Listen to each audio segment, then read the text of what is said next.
Okay.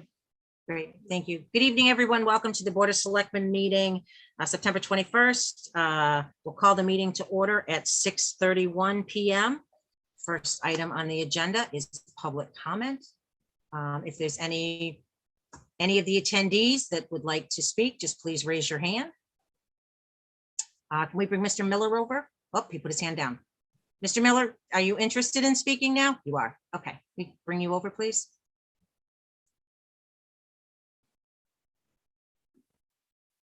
Good evening, Mr. Miller. Welcome. Hi there, planning. Sorry, planning. I got confused. You know, I'm still on last night's time, I think. It's not the planning board. It's Tuesday. It must be Board of Selectmen. Good evening, Board of Selectmen, and thank you so much for allowing me the floor. It was a very long night last night on planning, and just about everybody was there. And so I know tonight looks like a long one as well, so I'm going to be brief. Regarding the map for the proposed downtown district, I just want to say something, you know, in part for the benefit of folks following along with this from home, since of course the majority of you were present at the hearing last night, and I'm sure Mr. Healy has brought himself up to speed. Last night, the planning board was unanimous in endorsing the second of 4 mock-up maps prepared by Ms. Hecker as the map that should define the downtown district. That cleaned up map would leave the 7 split lot parcels plus the 1-acre sliver of land owned by the CSX Corporation inside the existing business village district.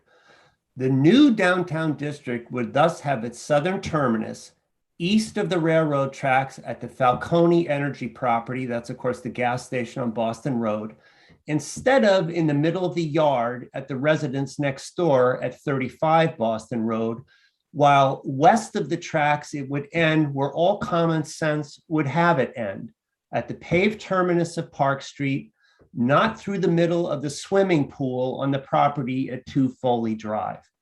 So, you know, I think there's a compelling argument to be made, in fact, from a legal and a public policy standpoint for downzoning the split lot parcels. But that's not the proposal I brought forward.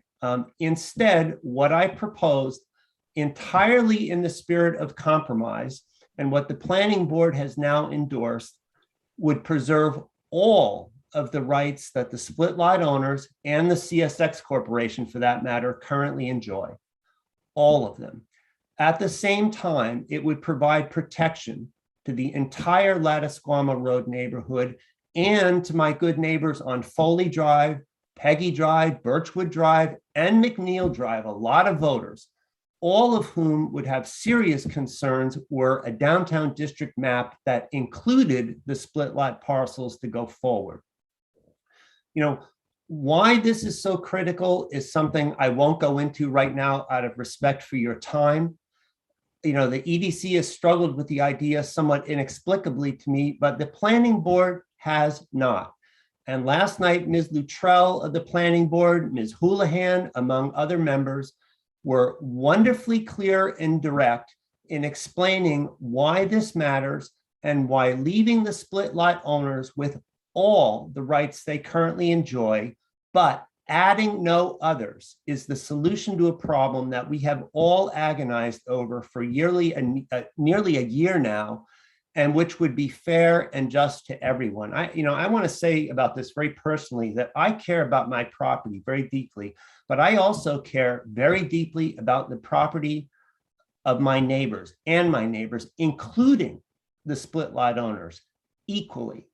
So, you know, to conclude this, at last, and it's been a long road for us all, you have a unanimous opinion from the planning board. You have the solution in front of you. You have the chance to square away at least this one issue regarding the downtown district tonight.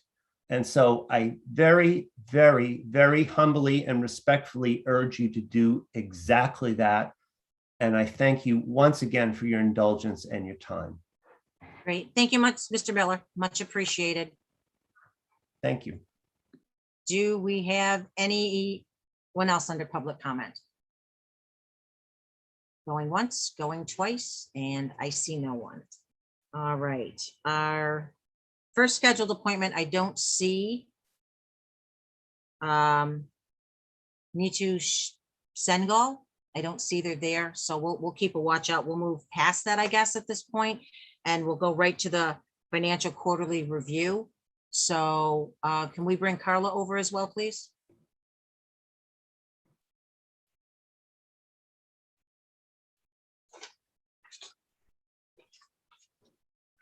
So while we wait for Carla, I will just say kudos to you all. This was a pretty substantial package that you gave us, and the amount of time and effort that you all put into this, including Ms. Malinowski.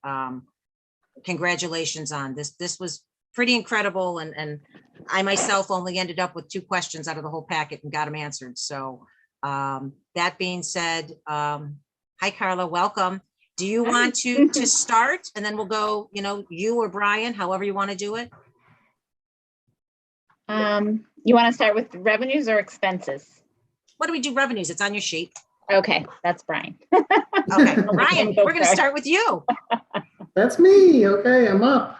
Well, good evening. And yeah, I'll just echo what Lisa said about a good process. And Ms. Malinowski was very good to contact myself and Carla and get a lot of questions answered. It just helps clarify some of the small things that we come across during these quarterly reports. So you can sometimes get lost in all those details that you got on your sheets there. So this is June 30th. Obviously, it's the big one. It's the end of the year report. I won't go line by line. That's silly. You can obviously see the results in front of you. But I will just make a few quick comments. Overall, it was a good year. I think we can all agree, considering the crazy year we went through, and to still be up, over $200,000 over last year is, I think, a good ending. I don't think we could have asked for much better. So there's just a couple of big winners and losers here. And I tried to explain them on the sheet. So for instance, excise tax, motel tax, some of the RMV fines, obviously the building fees went the other way, were a very good positive. Our investment income, which is, again, self-explanatory.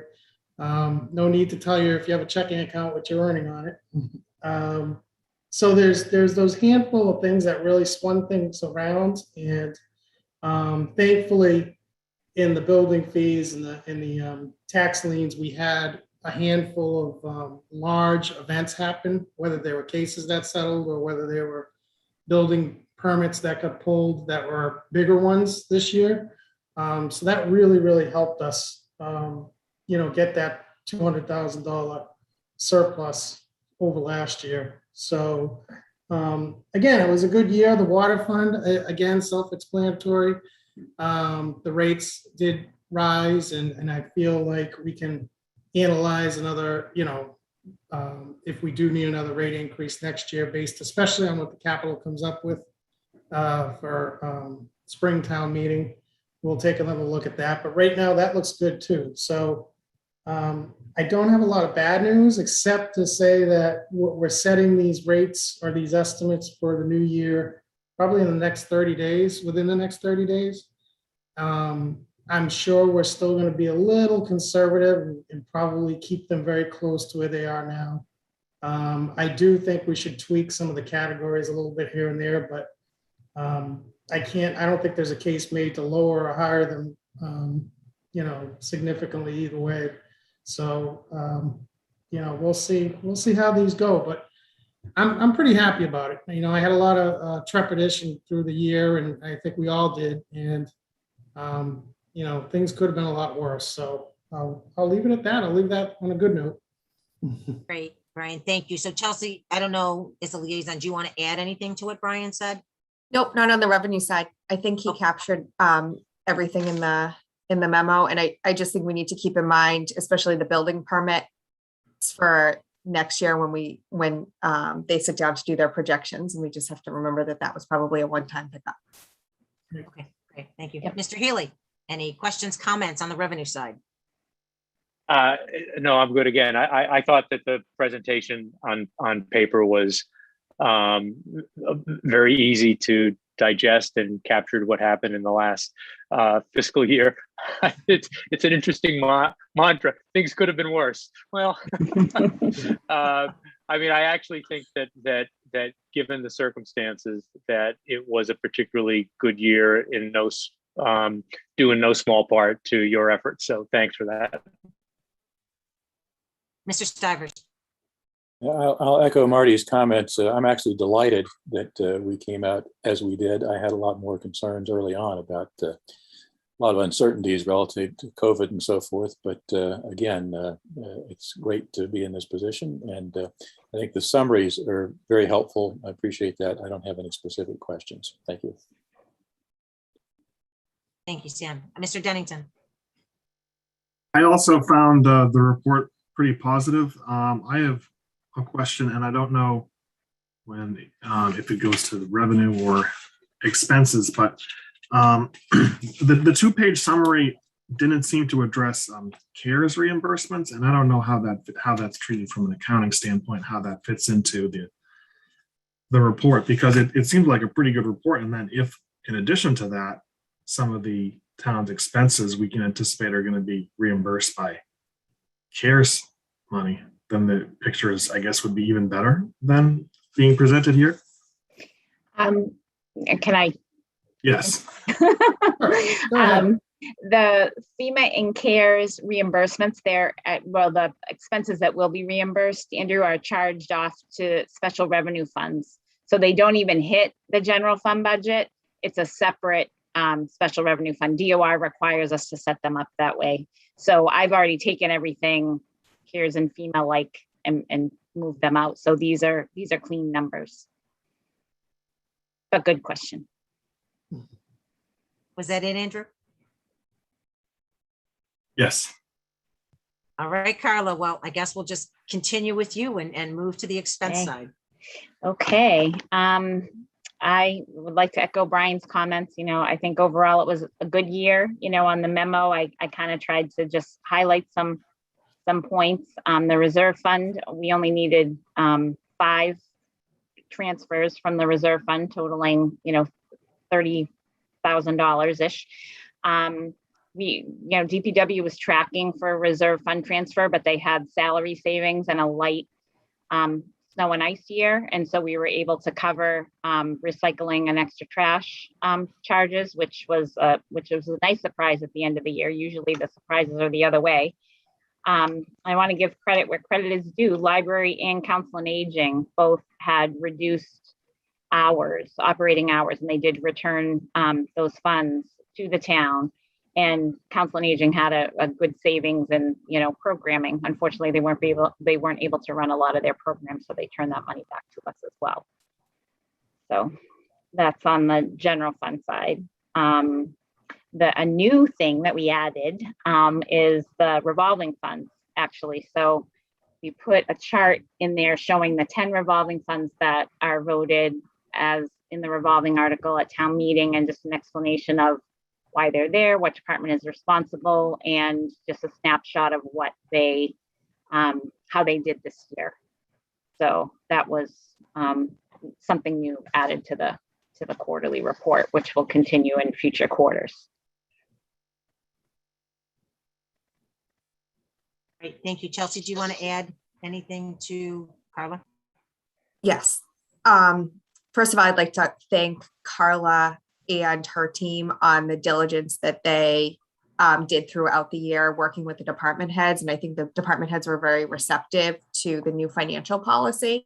So if you remember last year, before we installed the financial policy, I think we had 30 line items in the operating budgets that were $5,000 off from budget to actual in the negative.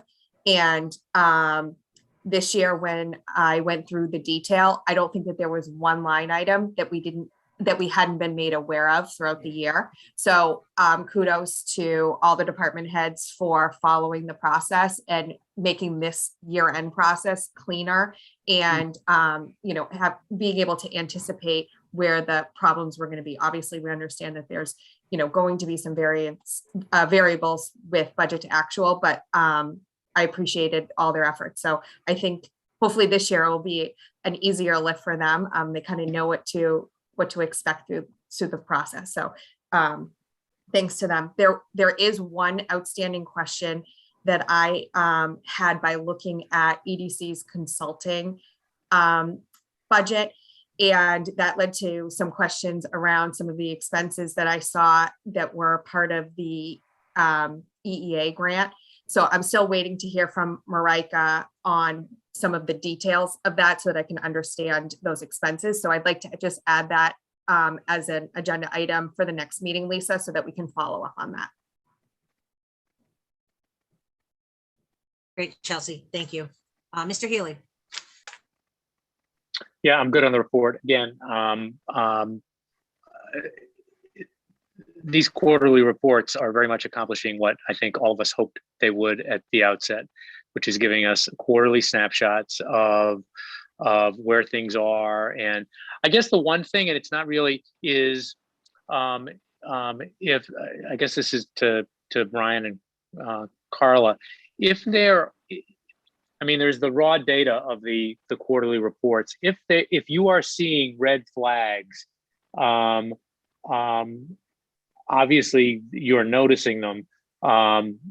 What is the best way for you to flag that on the reports? Because it's a lot of numbers, and doing quick comparisons from 1 year to the next and the like is helpful. But you all are the boots on the ground and are going to have a much better feel on a quarterly basis and an annual basis for where the red flags are. And what's the easiest way for you to communicate that? I guess that's my only question. You want to take it or you want me? Well, I can give you my take on it. Okay. Marty. What I do is when I look at the reports on a monthly basis is I kind of go off the percentages, like if we have, $100 in the line and it's only 4 months through the year and it's 80% spent, is it because we, paid some licenses up front or whatever? So when I go off the reports, I look at the percentages on the furthest right-hand column in the data.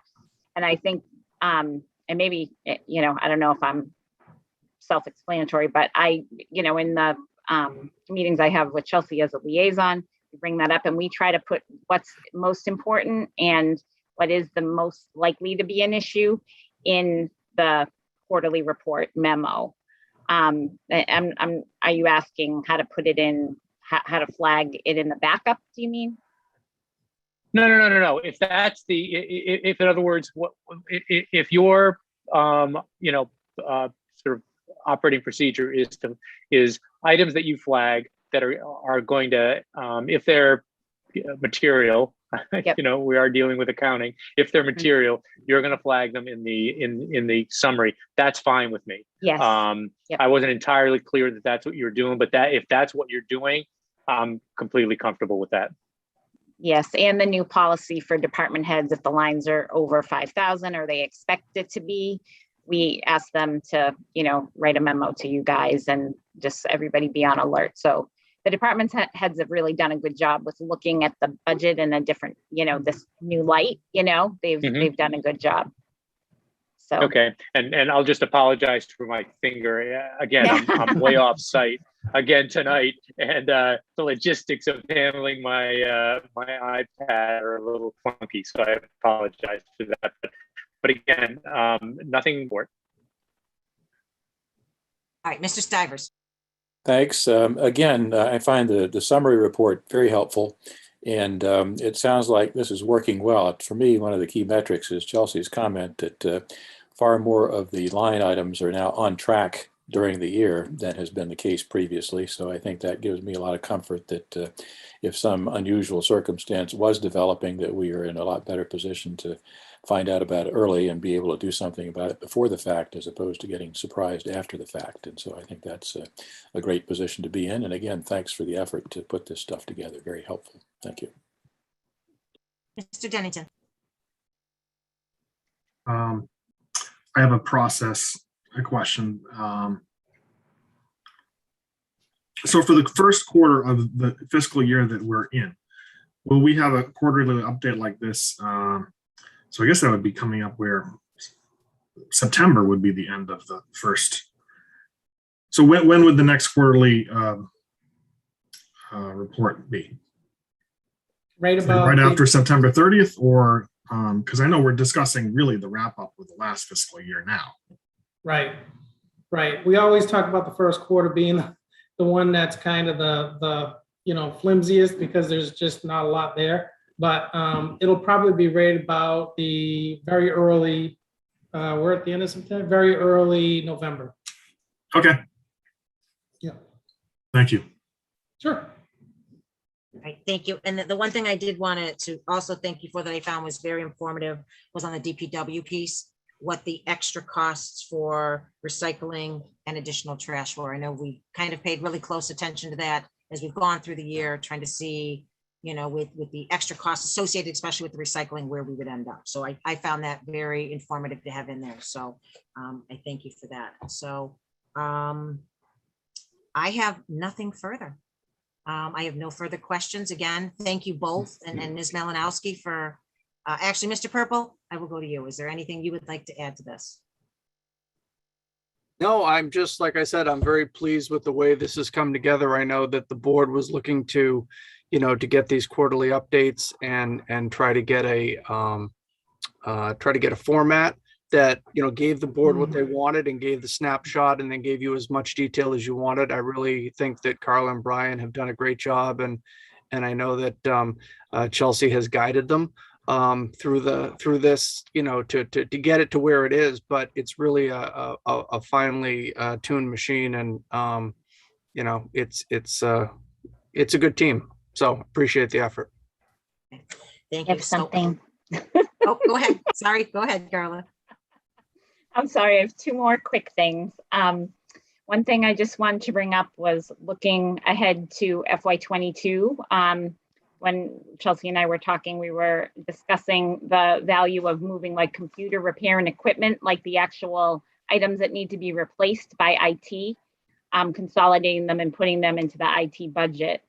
If that's something that the board feels there'd be value in and support for, we're going to be talking with the departments, as we meet with them and try to call out where their software equipment lies. We think we know where it is, but we're going to have discussions with them. The total is about $247,000 was the budget for this year. And if we take out the actual IT stuff that lives in IT, it's about $62,000. So, there could be a value to having that all in one, in getting it on Jay's replacement schedule and, having it in one place. So I just wanted to bring that up to the board. And also, we have not forgotten about Fema Cares and ARPA. We're actually awaiting the guidance. There is no new guidance out yet. And I'm actually at a conference now and we were talking about it and, we haven't gotten it yet, but the minute we do, we'll send it out and, we'll go from there. So I just wanted to mention those two things. Thanks. Okay. Chelsea, did you want to add to that? Yeah, so I think every time I go through these quarterly reports and I see office equipment repair in several department budgets, I do think it makes sense for it to be consolidated to IT. That way we make sure that Jay's aware of everything that's kind of out there in the departments, and making sure that, we're going through the right procurement and replacement for any equipment. So that is the direction that I'd like to see us going on that one. Okay. So I think the easiest way to do this is if anybody disagrees with that, please unmute and speak instead of going around the table. So I think you have your answer, Chelsea. I think everybody's good. Thank you. Okay, Okay. Carla, again. And I'm all done. Yeah, I'm all set. Okay, great. So again, thank you very much for everything. Much appreciated. Okay. Enjoy the Thank rest of your you. night. Thank Thank you. you. You too. Thank you. All right, next on the agenda is the review of the draft lighting bylaw rules and regulations. Can we bring over the telephone number? That's Ms. Houlihan. Thank you. So basically what the preference is to, from the planning board, is to highlight the vital area, which is kind of in the enforcement piece, and get some feedback on us. The rest of it's pretty technical. So as we've gone through this, that was actually, wasn't easy reading for me until I got to the enforcement piece. So I know we've kind of brought this up a little bit, but we haven't actually kind of found a path on how we think the enforcement piece should be done. I know we had talked about at one point whether it actually falls with the building inspector or with it's actually with someone with more expertise and with the equipment, whether it's the electrical inspector. That might be better to, if there's any enforcement issues of going out and doing light readings and whatnot, they would have the equipment to do that. So I think that's what Marnie's looking for. Marnie, please jump in if I'm going off the beaten path. Yeah, thanks, Lisa. So you can all hear me. Sorry, I'm on telephone. Okay, so are you pretty much you're looking for the enforcement piece more so than? Yeah. And I think what we wanted to do is, I think a lot of the dialogue that we had along the way was around the enforcement. And our original draft had the property owner had the burden of proof. And so when you read through this, what it really says is what we first try to do is separate non-residential from residential. And non-residential is really just what it's always been. It's through our planning board process, and the building inspector is, or building commissioner is the person that would enforce the non-residential. And on residential, we have really just kind of made it simple to say that property owners are encouraged to resolve their own lighting disputes. But if a resolution is not viable, there is a complaint form currently through the building department. So we had suggested that they utilize that complaint form, and that they basically fill that complaint form out and just provide two forms of kind of verification. So that the pictures taken from the property line show the fixtures to light trespass. And there's a measured read and taken from a lighting app, which is really something that you can download on any telephone or a mobile device. And you can put that reading to see if it's over a property line. And so that is really what we're suggesting is the way that it could be enforced through the building department. And then we basically say the building department would follow up based on their availability, contacting both homeowners regarding the concern, and they could issue a letter regarding the complaint. And additionally, a site visit could be scheduled for a visual observation. But we've really tried to simplify it. And what our purpose here is, obviously the lighting bylaw has been passed, and we want to make sure that there's a path forward, which we, again, do not believe that people will be clamoring down the building inspector's doors. But I'm certain a few handful will come up in the next couple of years. So it's just a matter of having a process in place and getting your feedback on, does this help hit the mark? Great. Thank you, Marnie. We'll go down the line, but I think for me, this addresses a lot of the concerns I had, other than when it's those one or two that the building inspector, I guess it would depend on what the issue is, and it could be addressed as we go down the line if need be. But I think the language here is good. So we'll go to Mr. Stivers first. Sure, thanks. Marnie, I think this is a good solution. I 100% believe it should be the building inspector who follows up on this. One tiny point in that residential enforcement paragraph, there are two typos. You call for a compliant form instead of a complaint form. But from a process standpoint, I think that it's, again, appropriate to go there. And my guess is that there will be very few complaints from this. And I think this helps clarify a lot of uncertainty around the whole lighting issue. And people, I think, can plan accordingly with this level of detail. So I think this is a good step forward. Thanks. Thank you, Mr. Stivers. Mr. Dennington. Sam picked up on the typo that I was going to mention. So that's already taken care of. There are two of them, actually, but two of them in there. Complaint or? There are two compliance. Yes, yeah. Okay. So they're out of compliance, but it says complaint. So maybe I'm missing where this is. It talks about a compliant form instead of a complaint form twice in that paragraph, the residence thing. The one I have is both complaint, and the Oh. only thing it says is out of compliance. So maybe Okay. we're not looking at the same version. The one- Version 6.1, 8.421. The one in the packet. I don't know which one that is. Yep, that's the one in the packet. Yeah. Third sentence down, third line down, building department compliant form. Yeah, that's what we have, Marty. It was in our packet. It says And the sentence compliant. below Oh, that. complaint. Oh, compliant. I thought you said manual- compliance. There, I see it. logging the Complaint. Compliant. The two lines Thank there. you. Each have one. Okay. Got it. Just Minor detail. one other quick thing, Marty, enforcement is spelled wrong as well at the top. Yep, missing an E. So Go I ahead, think it's, Andrew. I think it's good that the main piece of this is the residential component. I think it could be even a little stronger that the building inspector shouldn't take any action on a complaint form until, there's been some, the person making the complaint has attested that they have made an effort to try to address it with their neighbor. I think it says that, but it could be just even slightly stronger.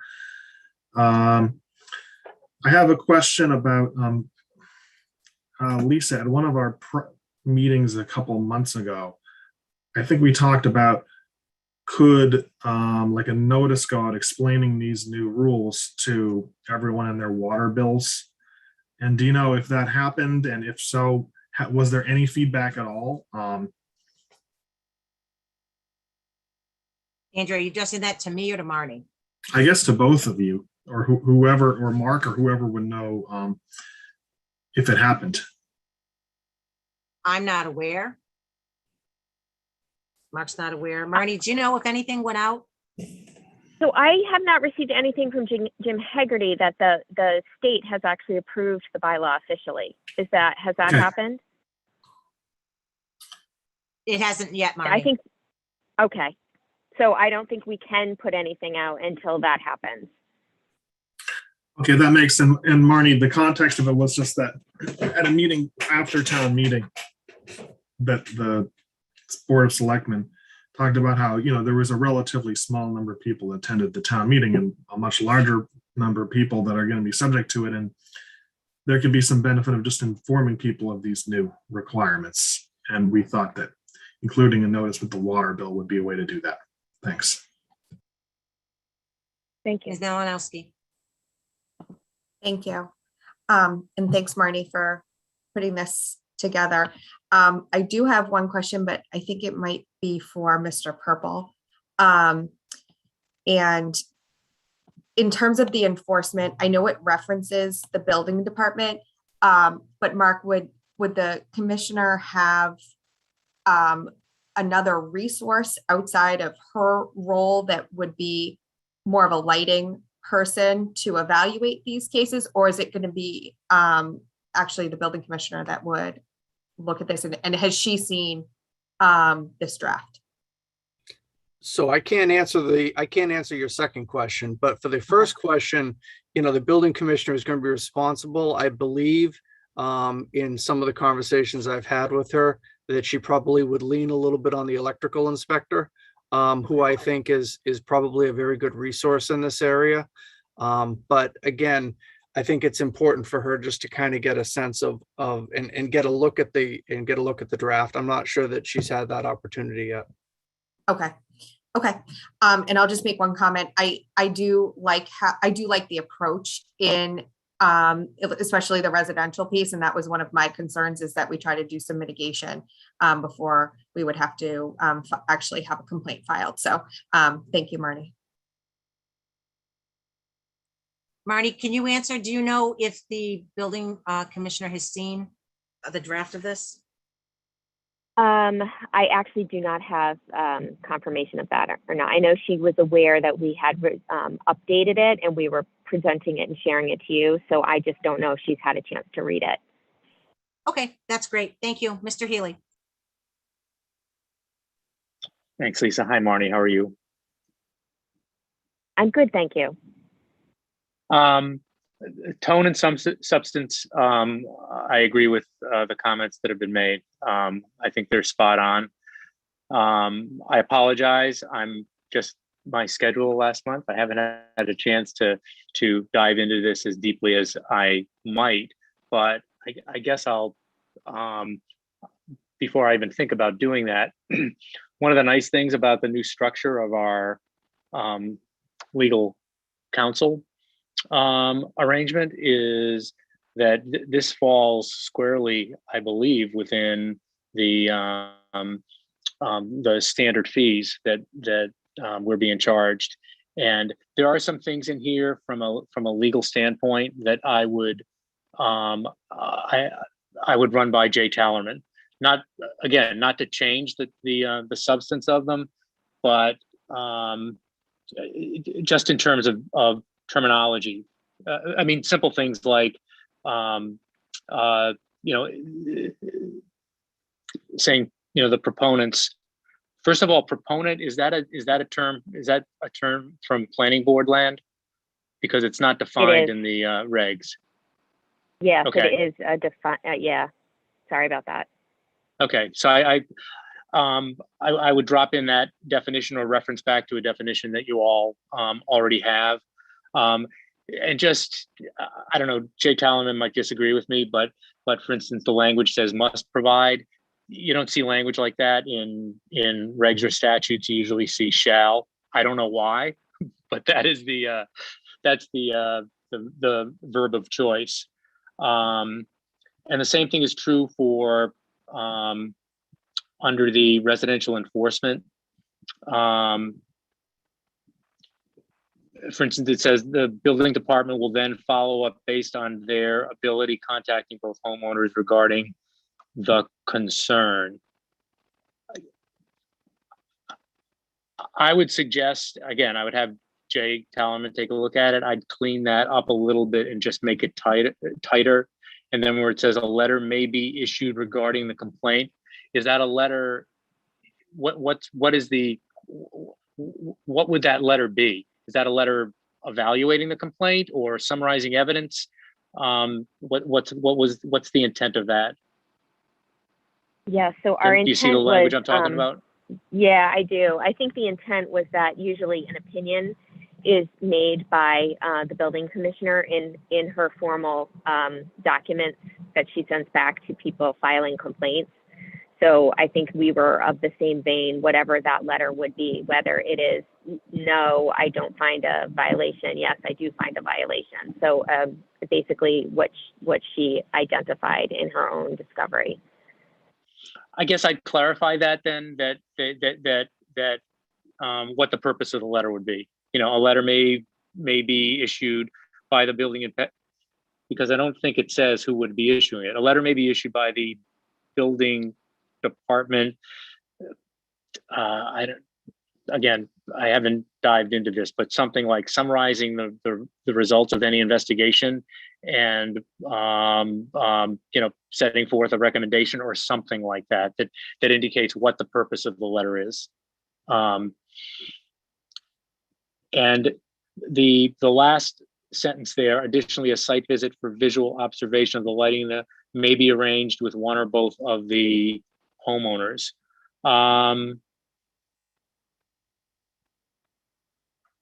I guess my inclination would be to either leave that out because that's something that the building inspector could do regardless of whether or not that language is in there, or be more specific about what the intent of that would be.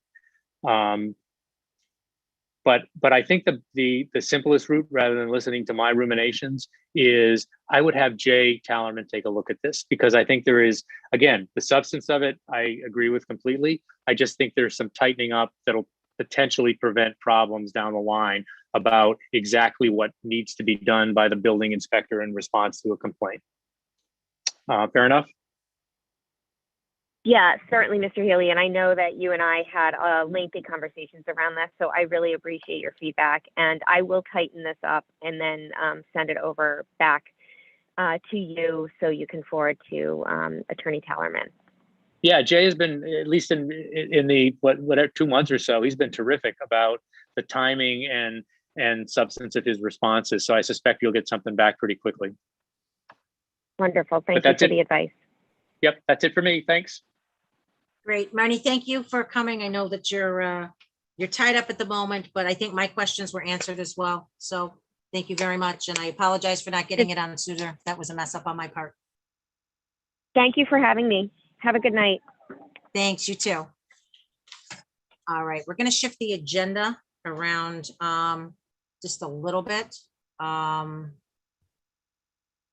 Chelsea, do you want to wait on the mask piece or do you want to do that now? It's up to you. I know we only have Marty till 8:30, so. Yeah, I think Dr. Alker was gonna try to join, so I had Do you wanna- originally told her 8.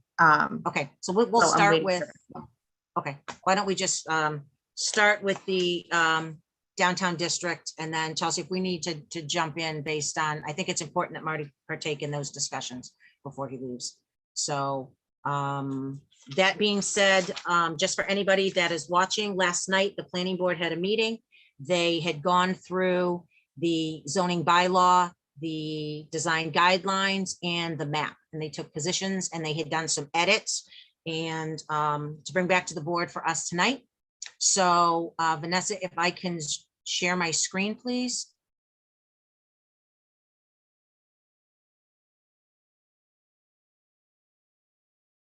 I will bring up the first document, and I know most of us were at the meeting, but I know, Marty, that you were unavailable, so I thought we would just go through them like planning board did. We'll go through, kind of get our feedback on the comments, and then we'll open it up. I know, I see Ms. Conley's out in the audience too, so again, we'll do similar. We'll go through it first, and then we'll have Julie comment as well. So bear with me 2 seconds.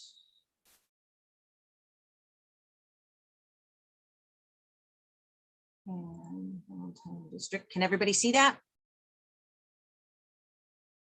Yes, no? Okay, great. All right. So and Karina, will give major kudos to Karina to go through this document and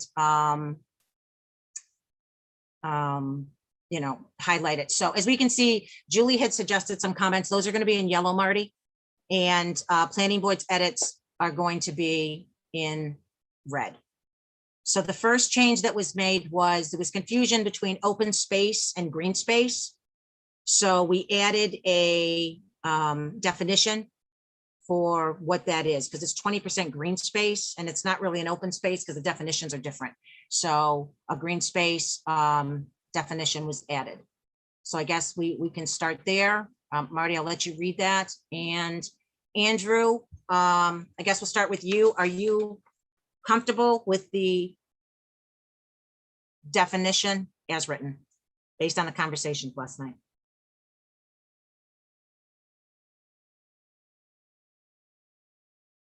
Yes.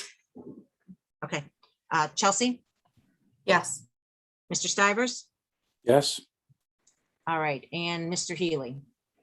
Yeah, it just, I would have done well on this SAT question. Pervious, what does pervious mean? So, Not impervious. right. Exactly, Sam. I know that was going to be what I was going to say. Okay, it's a word though. It's not just a one we made up by dropping the IM. I've just never seen it before, but yeah, no, I would imagine if Karina says it's a word, it's a word. This is her forte. Okay, I mean, one of the things enough.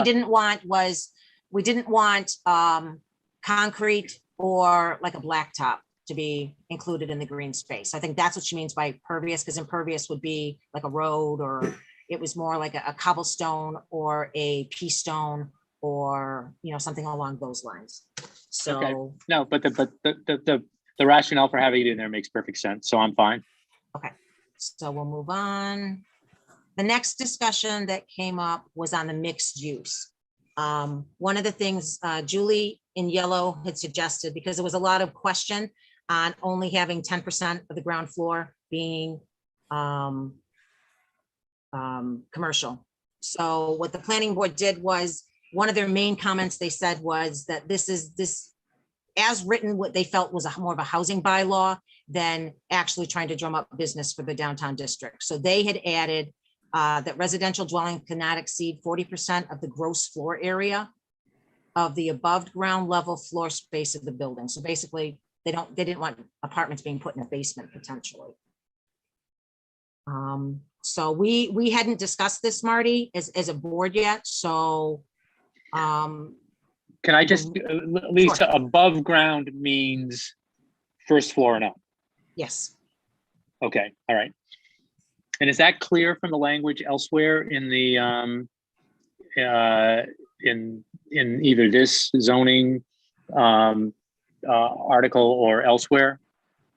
It just because I believe. I mean, above ground level floor space, I mean, you could interpret that to be above the first floor level. And obviously it sounds like that's not the intent. Excuse me, not. the intent. Okay. Okay, so we'll just go loop around again because we hadn't even discussed this piece either, Marty. So let's go with Mr. Stivers. Your thoughts on this piece? Yep. I'm okay. And Lisa, to cut to the chase, I'm okay with all of this, as a matter of fact, in terms of this document. I think the FAR ratios are too tight, but I'm not going to argue about that one. So again, I'm on board with all of the recommendations here I've reviewed. So. Okay, that actually does streamline it. I guess I'll ask Andrew the same question. Are you? I am too, and I was at the entire meeting last night. It went very long. I thought it was good because the planning board really rolled up their sleeves and went through this line by line and gave their input, and that was a very, very positive development. We really want to have the planning board's support for this, and I think Mr. Morris basically said at the meeting, this is our position, and for each comment, there was all reasonable, and this reflects public input in several public hearings, so it's appropriate for the planning board to make these suggestions in response to that public input. So Okay. Long and the short of it, I'm in the same position as Sam. I am okay with all these changes. So Marty, I will come back to you, but Chelsea, I don't know your thoughts on. So I agree with Sam and Andrew. I think planning board did a great job of listening to all the feedback and kind of giving their rationale for all the changes that they made last night. And I support everything in here. So I'm good. Okay, and so do I. So Marty, I think just to speed this along a little bit, I'll just zip through them and just so you're aware, and we can answer any questions as a whole, because we all heard planning board. Lisa, maybe I can fast forward it as well. Again, my mantra, just generally and particularly, for purposes of this, is I am loath to let the perfect be the enemy of the good, and the only thing I guess I would like to hear is if there are, obviously the EDC has been incredibly involved with this, Yep. and if there are, if there's language that's been adopted by the planning board that the EDC has some issues with, I guess I'd like to hear that.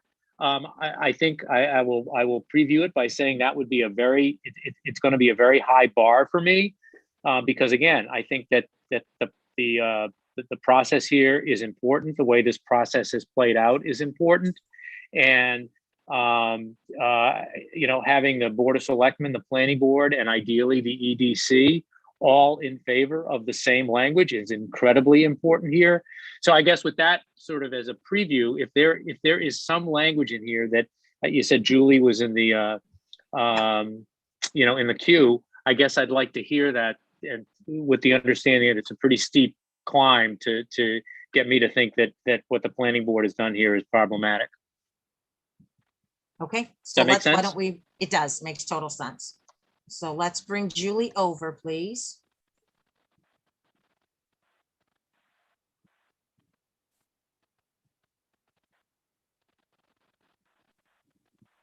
Hi, everyone. Can you hear me okay?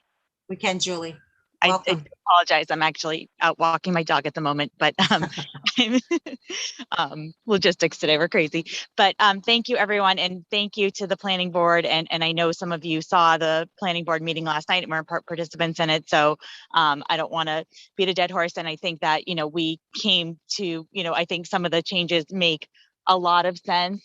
And, hearing everyone's favorability for this version right now, I'm going to limit my comments because I think a lot of them, I'm fully in agreement with what Marty says about we certainly don't want the perfect to be the enemy of the good. My concern is that with the multitude of chips that have been made away at the last version, that we're actually in some senses undermining the intent of the entire bylaw. If we remember, the intent of the bylaw is to add by right mixed use zoning. And I think some of the restrictions, and I'll touch on just two of them, one being that 40% is the maximum amount of residential space permitted. I think that if we're looking at what we envision, which everybody has agreed to multiple times, a 3-story building potentially with commercial space on the first floor, if we have residential on the top 2 floors, that's going to be more than 40%, just by simple math. So again, I think that sort of undercuts the by right use element. Again, this is by right only for use that we were trying to get at. And my second point has to do with the FAR. Again, Judy Barrett, our zoning consultant, very, very strongly advised against using an FAR metric. She suggested that instead we use a simple floor area ratio. Marika, who I'm not sure is on right now, but she confirmed, we've looked at multiple towns. Most towns similar to us still do use a lot coverage ratio. And I think that's cleaner. I think it makes more sense. However, I don't want to harp too much on that if nobody wants to do that. But I just think it's an easier metric to use. I think it's something that everybody understands. People can understand what 70% lot coverage is more than they can understand what a FAR is. However, if we do want to use the FAR, as I said in my email last week, I strongly suggest a 2-tiered approach to allow for variation in lot size. And my reasoning is this. I understand people's concerns about FAR and having it too big and having too big of a building. However, if you practically look at the spaces that could potentially be available downtown, a 0.3 FAR, and again, we had all agreed on 0.35. It's been 0.35 for several months, and I requested it be raised to 0.5, and in response, the planning board lowered it to 0.3. I just wanted to point out that, for example, the lot I always picture is the 2 East Main Street lot, just because I know there are other properties available, but that's the one real sort of blank slate. A 0.3 FAR, which is what is in the version of the document you're looking at, would allow for 9% lot coverage on a 3-story building. Just picture a 9% lot coverage footprint of a building on that lot. It just doesn't make any sense. Even if it were only a 2-story building, that would still be, believe, a 15% lot coverage. It would look ridiculous. And so it sort of just undermines the whole point. And again, why we're doing this is because in 2008, the master plan said we need mixed use, residential, commercial by right. The SHOPC report said the same thing. That's a report that the planning committee, the planning board, and the Board of Selectmen blessed in 2017. The ULI report said the same thing. And not only that, this all comes back to the residents. This is what the residents want. We've seen this in multiple surveys. We saw this in the survey that EDC did a few years ago, which I've spoken about many times, but also more recently, the Master Plan Committee survey came up with very similar results. These are the things that our residents are looking for. And by slicing and dicing into all of the metrics And by having such a small FAR, I really think that undermines, I really don't think from somebody who's coming in and looking to do a project, a proponent, I don't think this changes much for them. And I hate to say that. And again, I'm the last one who wants to throw away the good for the perfect, but you know, we've all compromised a lot, and I'm more than happy with the rest of the changes that the planning board expressed last night. But those two I really think are really critical to the successful implementation of the bylaw, not the successful voting, but the successful implementation into being something that is the outcome that we're looking to achieve here. That's all. Thank you, Julie. So one thing I want to say as far as the 0.35 and going down to the 0.30, if I'm not mistaken, and I know I've had conversations, this has come up prior, and it may have came up at a planning board meeting, I'm not sure, is based on the lot size. I know we keep using 2 East Main Street. I thought initially when this was being looked at, that came in at a 0.33 FAR, and I'll double check on that, Julie, but I'm pretty sure that's what it came in at. So it's basically just changing the footprint of the building down to a 0.3. So it's only 3%. And again, I wish I had the lot size in front of me to do what the FAR would be at a 0.30. So I guess for me, it's if you look at a lot and you look at a FAR issue, but Julie, I completely understand where you're saying. I just think that in terms of what's, possible, it seems like we were right at the point where this is really what's possible, because I think I came to the belief, a couple months ago, that one of the most important things for the success of this would be to get planning board support, and that's what we heard last night from the planning board was, that they didn't want to revisit these numbers. I think, this is a start, and also, the EDC deserves a tremendous amount of credit for where we are, and when it's really at least a 2-year process to get to where we are, and in one of those phases, the EDC asked the planning board if they would be interested in drafting the bylaw, and that wasn't agreeable then. But in a kind of a roundabout way, we kind of have come back to, there's now been so much input on this draft by the planning board that in some ways, the numbers have been drafted by the planning board. And so that was one of the things that the EDC had looked for, a year or so ago. So anyway, the EDC is the one that really kicked this whole thing off about 2 years ago, and we would never be where we are without the work of the EDC. So it all comes down to the good versus the perfect, and I'm okay with going with the good at this point. All right, thank you, Marty. Yeah, the FAR has always sort of baffled me, and it continues to. So I'm going to move on to the first one, just because it baffles me less. What is the just from a pure math standpoint? I get Julie's point. If you're talking about a 3-story building, I mean, really, even if you're talking about a 2-story building, the 40% would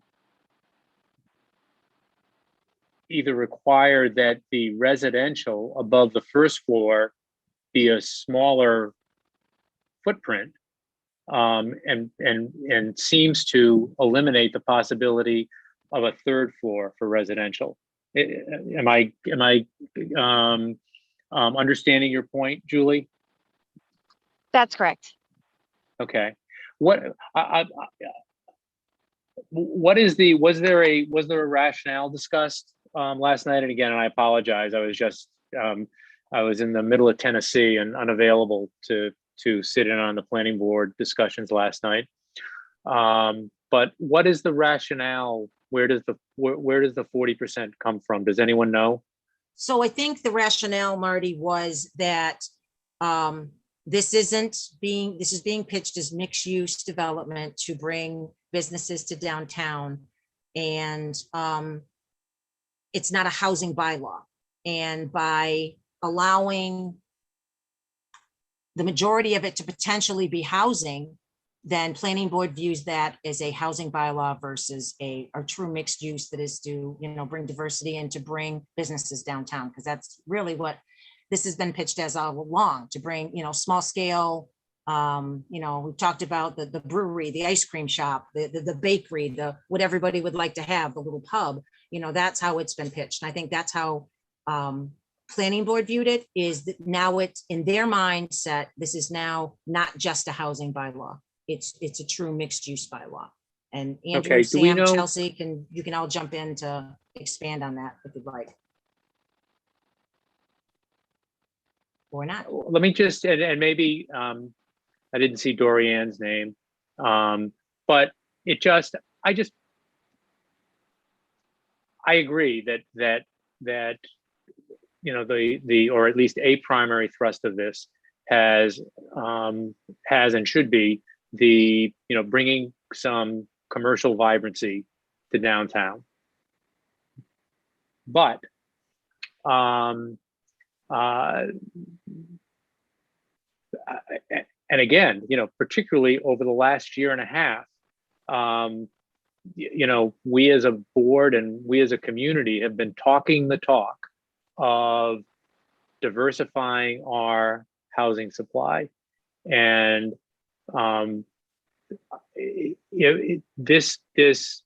what worries me is this is an opportunity that may be missed to realize that.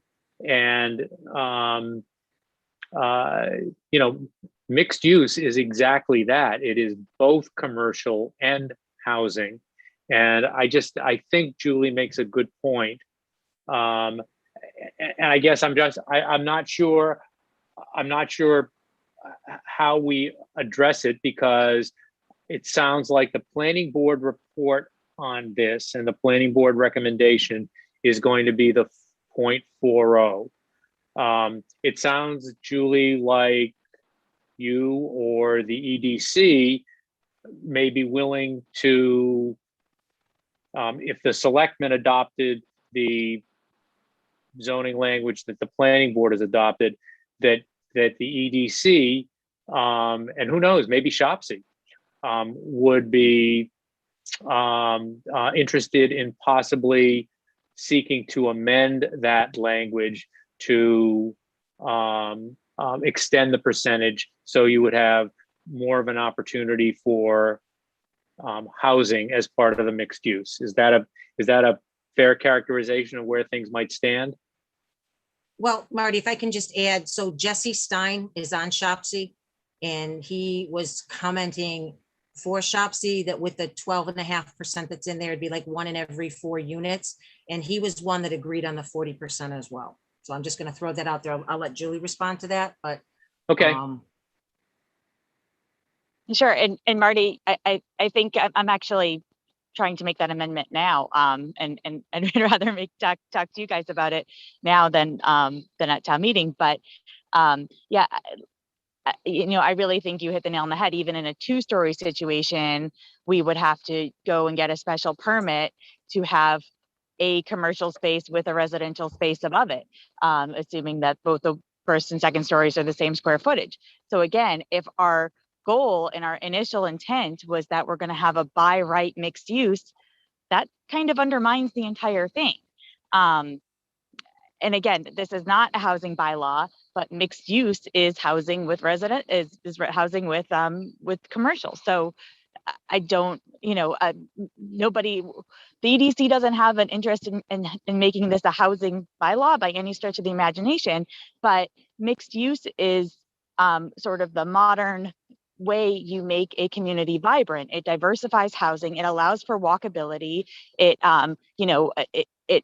affects the Economic Development Committee, only that diversity in housing stock is actually an economic goal as well, because we have, businesses out here who are struggling to attract talent because, a 28-year-old in Boston doesn't want to maybe move into a $900,000 colonial in Southborough. We need diversity in housing stock. So this is one of the goals.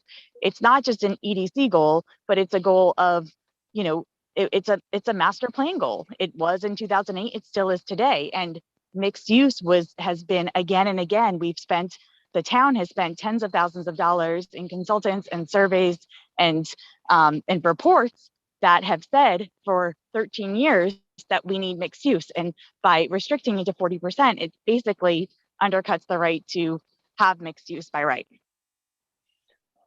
Okay, got it. I could be wrong, but vote counting is important on all of this. I think that I think that where we're going to end up is that the selectmen, whether it's tonight or in the short term, are going to support as part of the proposal that goes in the warrant, the language that is been amended by the planning board. It's just a pure vote counting. I'm going to think about it, and you all are obviously going to think about it from a proposed amendment. Ultimately, the town's going to have to decide on exactly what you are describing. And as I said, we've been talking the talk for a while about you know, it's not just the Bostons and Brocktons and Fall Rivers of the world that are responsible for diversifying housing supply. It's also the more affluent communities like Southborough. And if we're serious about that, then maybe we need to be serious about making sure that the mixed use you're describing is clearly a part of the zoning article. And you may well have at least one member of the Board of Selectmen who is very much in support of that proposed amendment. But I don't think the change you're pushing for is going to happen tonight. That's my read of the room. All right, thank you. Julie, is there anything else you'd like to add?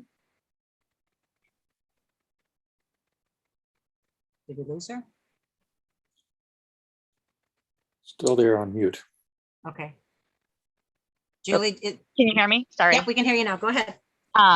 You know, Mr. Healy's first comment was he was going to skip the FAR because, you know, it's very difficult to understand. And I think that's all the more reason to switch to the more common and the recommended lot coverage percentage, which adequately restricts, because we have restrictions on setbacks, we have restrictions on height. So I just for everyone's consideration, I think that's the point. FAR, people don't know what it is. A percentage of lot coverage of impervious surfaces, people can understand what that is and picture it. And I think that's a better metric. And that's all. Thank you, everyone. So the one thing I'll say is I don't know if Mimi wants to add anything. I see that now I can see that she's out in the attendees. Mimi, if you'd like to add anything to the discussion that we're having on this regarding the 40% or even the FAR, if you would raise your hand. Otherwise, I'll just assume that you are just watching. Okay, so can we bring Mimi over, please? Good evening, Mimi. Welcome.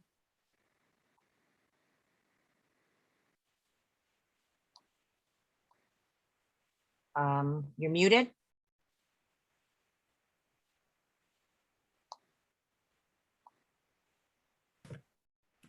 All right. How's that? There you are. There you go. Hi, Mimi. Welcome. Thank you for attending our meeting after your marathon meeting last night. Wouldn't miss it for the world. Great. So do you have anything to add about any of the discussions or the questions that were brought up tonight? I would just say a couple of things briefly. First of all, the FAR, zoning cannot be looked at in a vacuum. The downtown district is part of the entire zoning code. The rest of the entire zoning code is floor area ratio. The second thing is back when a few years ago when we had a new draft written of the entire zoning code by the same consultant, Judy Barrett, it was all floor area ratio then. And that was, you know, a little less than 10 years ago. So I don't know when all of a sudden lot coverage is the new latest and greatest thing, but I don't think it really has the track record of whether it really works any better or not. Just because that's the thing that the consultants recommend today, doesn't mean that it necessarily is any better or any worse than the floor area ratio. But I think it's important to keep the code consistent, and the whole rest of the code, all the other zoning districts are floor area ratio. The other thing on diversity of housing, we allow multifamily housing in the downtown district, albeit by special permit, but that's not allowed anywhere else in town. And you can still, the reason for the 40% mixed use is this is supposed to be promoting commercial development downtown. So it should be a majority commercial building rather than a majority residential, which was how it was originally written, that only 10% of the building was required to be commercial, and that leaves you with 90% residential. And we heard a lot of feedback through the hearings that people were concerned that this was just a housing bylaw. Mimi, can I, this is Marty, how are you? Good.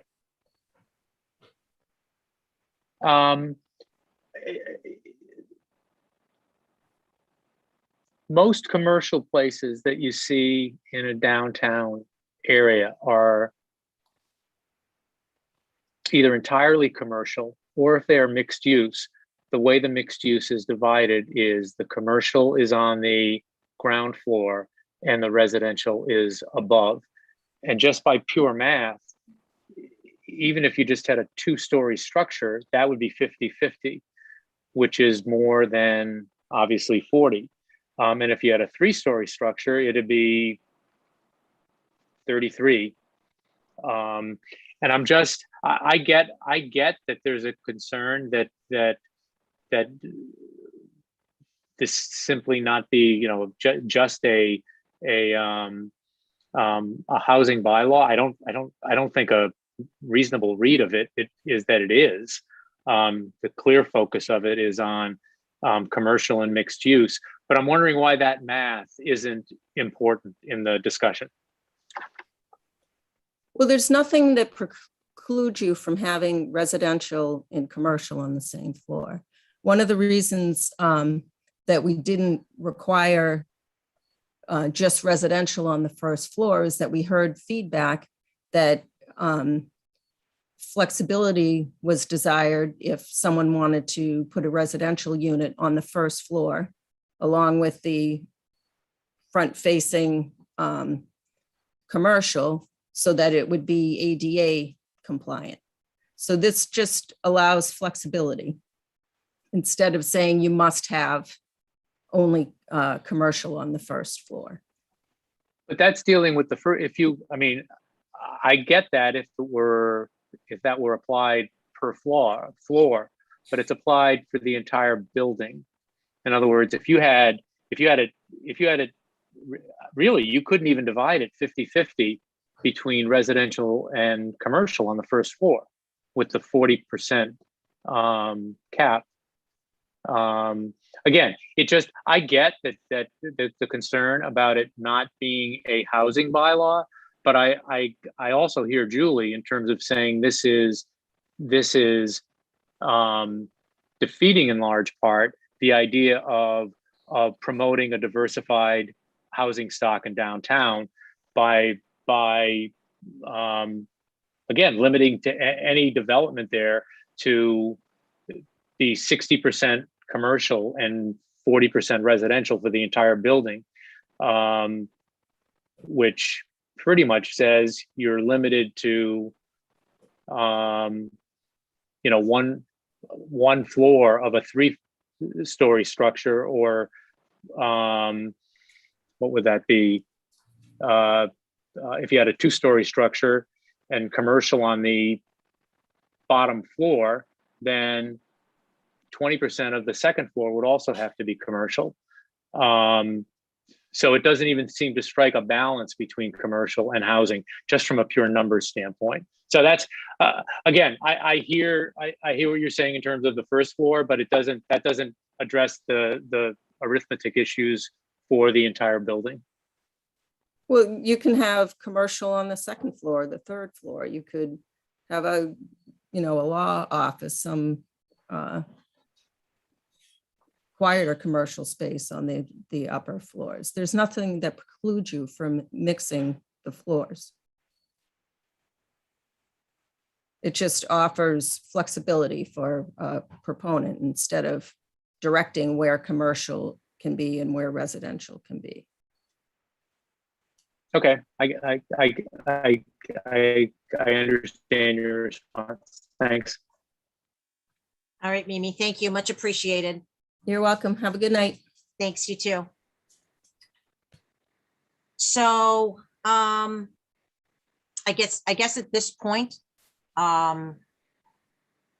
based on the initial poll of where we're at, I mean, I would ask if there's a motion to accept the downtown district version. Let me see if I can pull it up again. Sorry. Yeah. Bear with me 1 second. Version 9. Version 9 as edited with planning board edits dated 9/20/21. So move. Second. Okay, thank you. Roll call vote. Ms. Melanowski. Aye. Mr. Dennington. Aye. Mr. Stivers. Aye. Mr. Healy. Mr. Healy is aye, but I want to point out my reservations with particularly with the one provision that Julie raised, and I think it's appropriate that that we support this being the language that goes in the warrant, but that does not bind me for any arguments down the line. Fair enough? Okay. Fair enough. And Braccio, aye. So that's great. Marika has her hand raised. Marika, if it's adding something new, that would be great. If we can bring her over. We want to get through the rest while Mr. Healy's here and a vote has been taken. So you're muted. You're still muted, Marika. There you go. Hi, sorry, can you all hear me? We can. Welcome. All right, thank you. I just joined, I didn't hear the beginning of your conversation. I just wanted to point out something that I just want to make you aware maybe you already figured this out, but all these development standards work together. So if you are going to change one number, that will have an effect on other things. And when we brought this to the architects, they had a tough time making it work. So if you have like a 3-story restriction, you're lowering the height of the building size. You are limiting, your residential uses to 40%, and you're having a very restrictive floor area ratio of 0.3. You have to think if any developer is actually going to do anything, because for them, it has to be a wise investment. I mean, if you just look at the 2 East Main Street lot, and if you have an FAR of 0.3, and I think Julie explained it very well, and I really don't understand how people have difficulty with understanding what is a floor area ratio, because there are multiple diagrams, and it's not that difficult. If you a floor area ratio of 0.3 means you can only use 30% of your lot for a building of 1 story. If you have 2 stories, you can only use 15% of your lot. If you have 3 stories, you're going to have a very, very awkward, a very awkward building. You can't use the land. So that's why we are trying to say that a lot coverage would be better. But I mean, it's fine to stick with FAR, and the EDC has taken their position that they're okay with that, but at least make sure that your development standards work together and don't change one when it doesn't work with another one. So you have to see this as a whole. And that's my only comment. Thank you. Great. Thank you. All right, and there's no other hands raised. Thank you, Marika. So Marty, the second document we have is just the design guidelines. And I don't know if you had a chance to look at those. That really is nothing for us to vote upon. That was crafted by Julie Conley sat on it. I sat in on it. Michael Weisham from Historical sat in on it.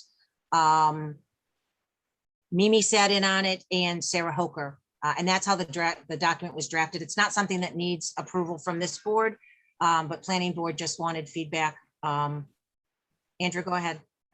I just wanted to add for Marty's benefit, that part of the discussion at last night's planning board meeting, I thought was very encouraging. The planning board seemed to, particularly Mr. Morris, really like the current version of the design guidelines.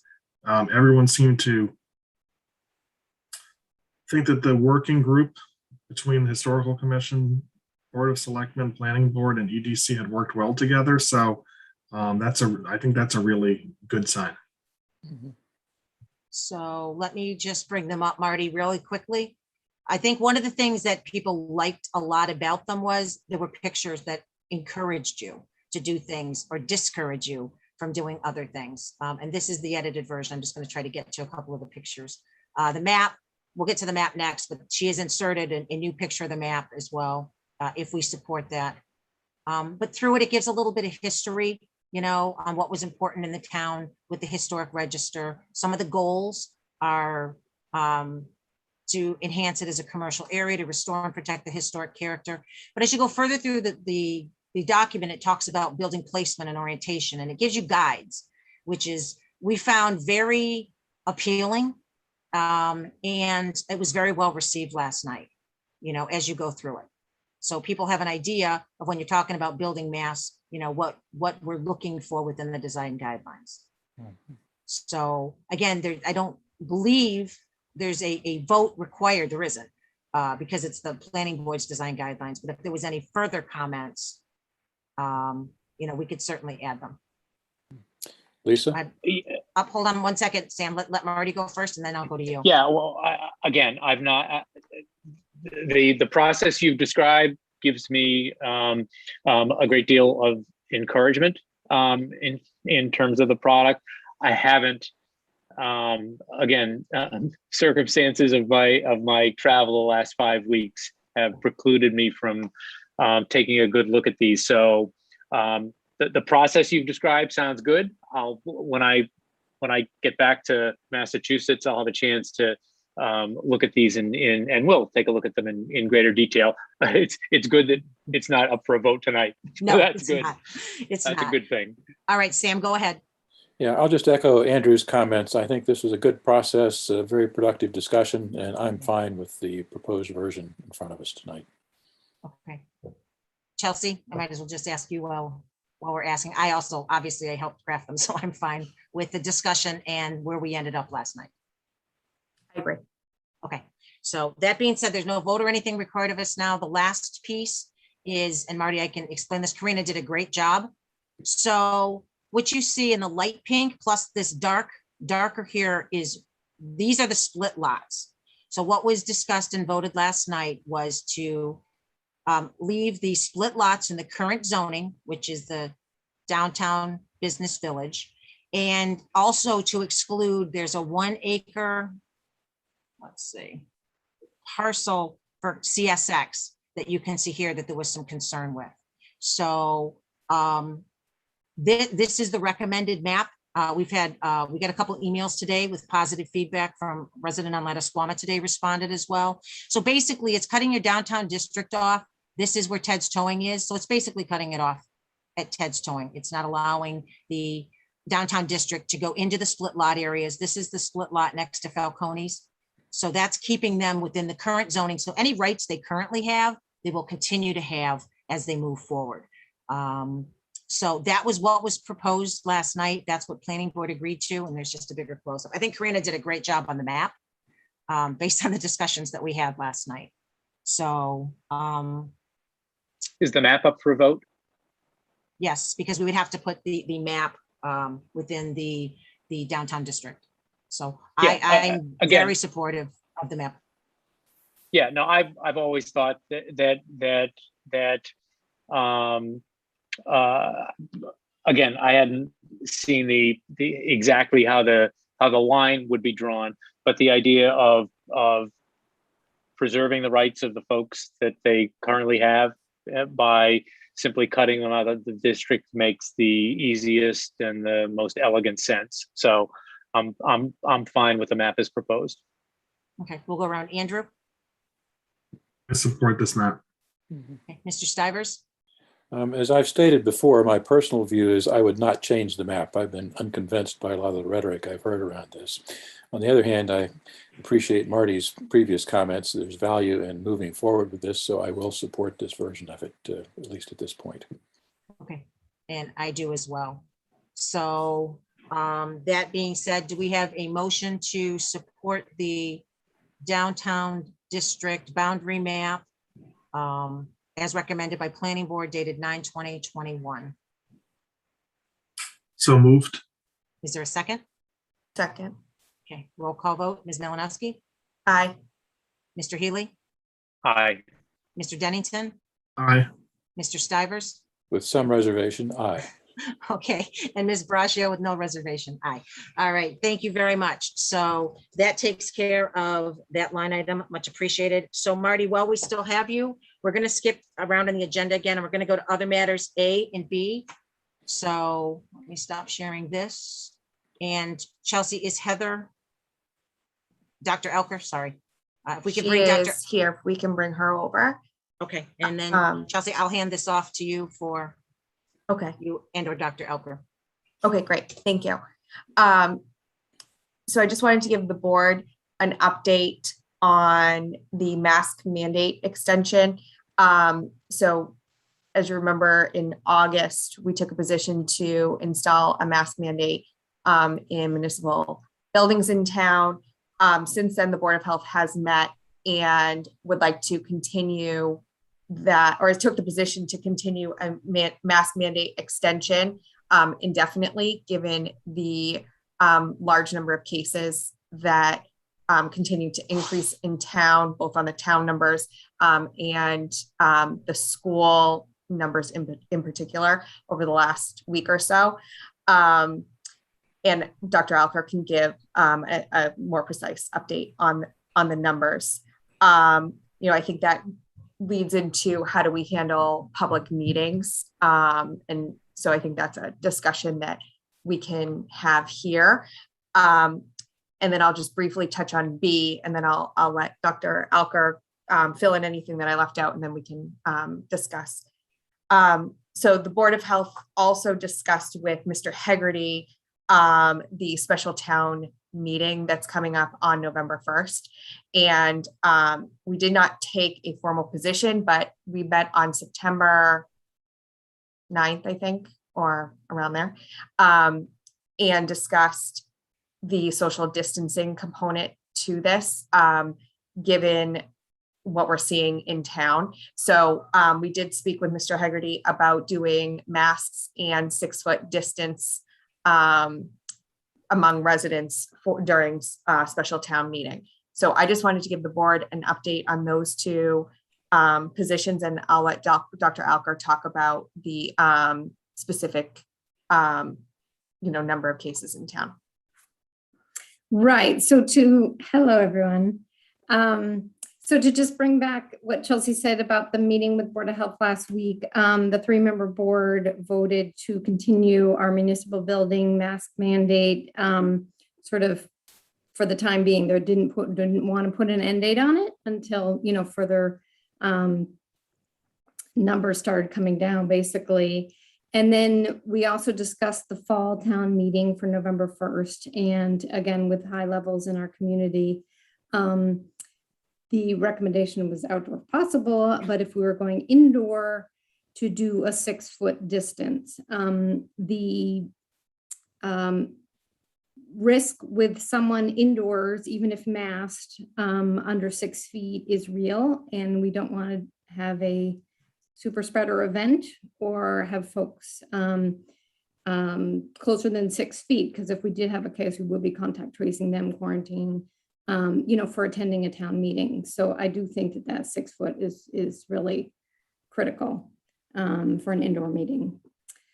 Okay, in terms of our numbers in Southborough, I don't know if you're sort of nationally and locally, unfortunately, with the Delta variant, we've really changed course here on what we thought were happening with numbers for COVID. We went a period in June and early July. We basically went a month without a case. Last week, we had over 20 cases in 1 week. So we have really, really gone up. Basically, I'm thinking of COVID right now as we've had kind of 3 waves. We're in our 3rd wave. Our first wave was March to May of that very first year. Our second wave, which was the biggest number of cases, went December to about February for Southborough.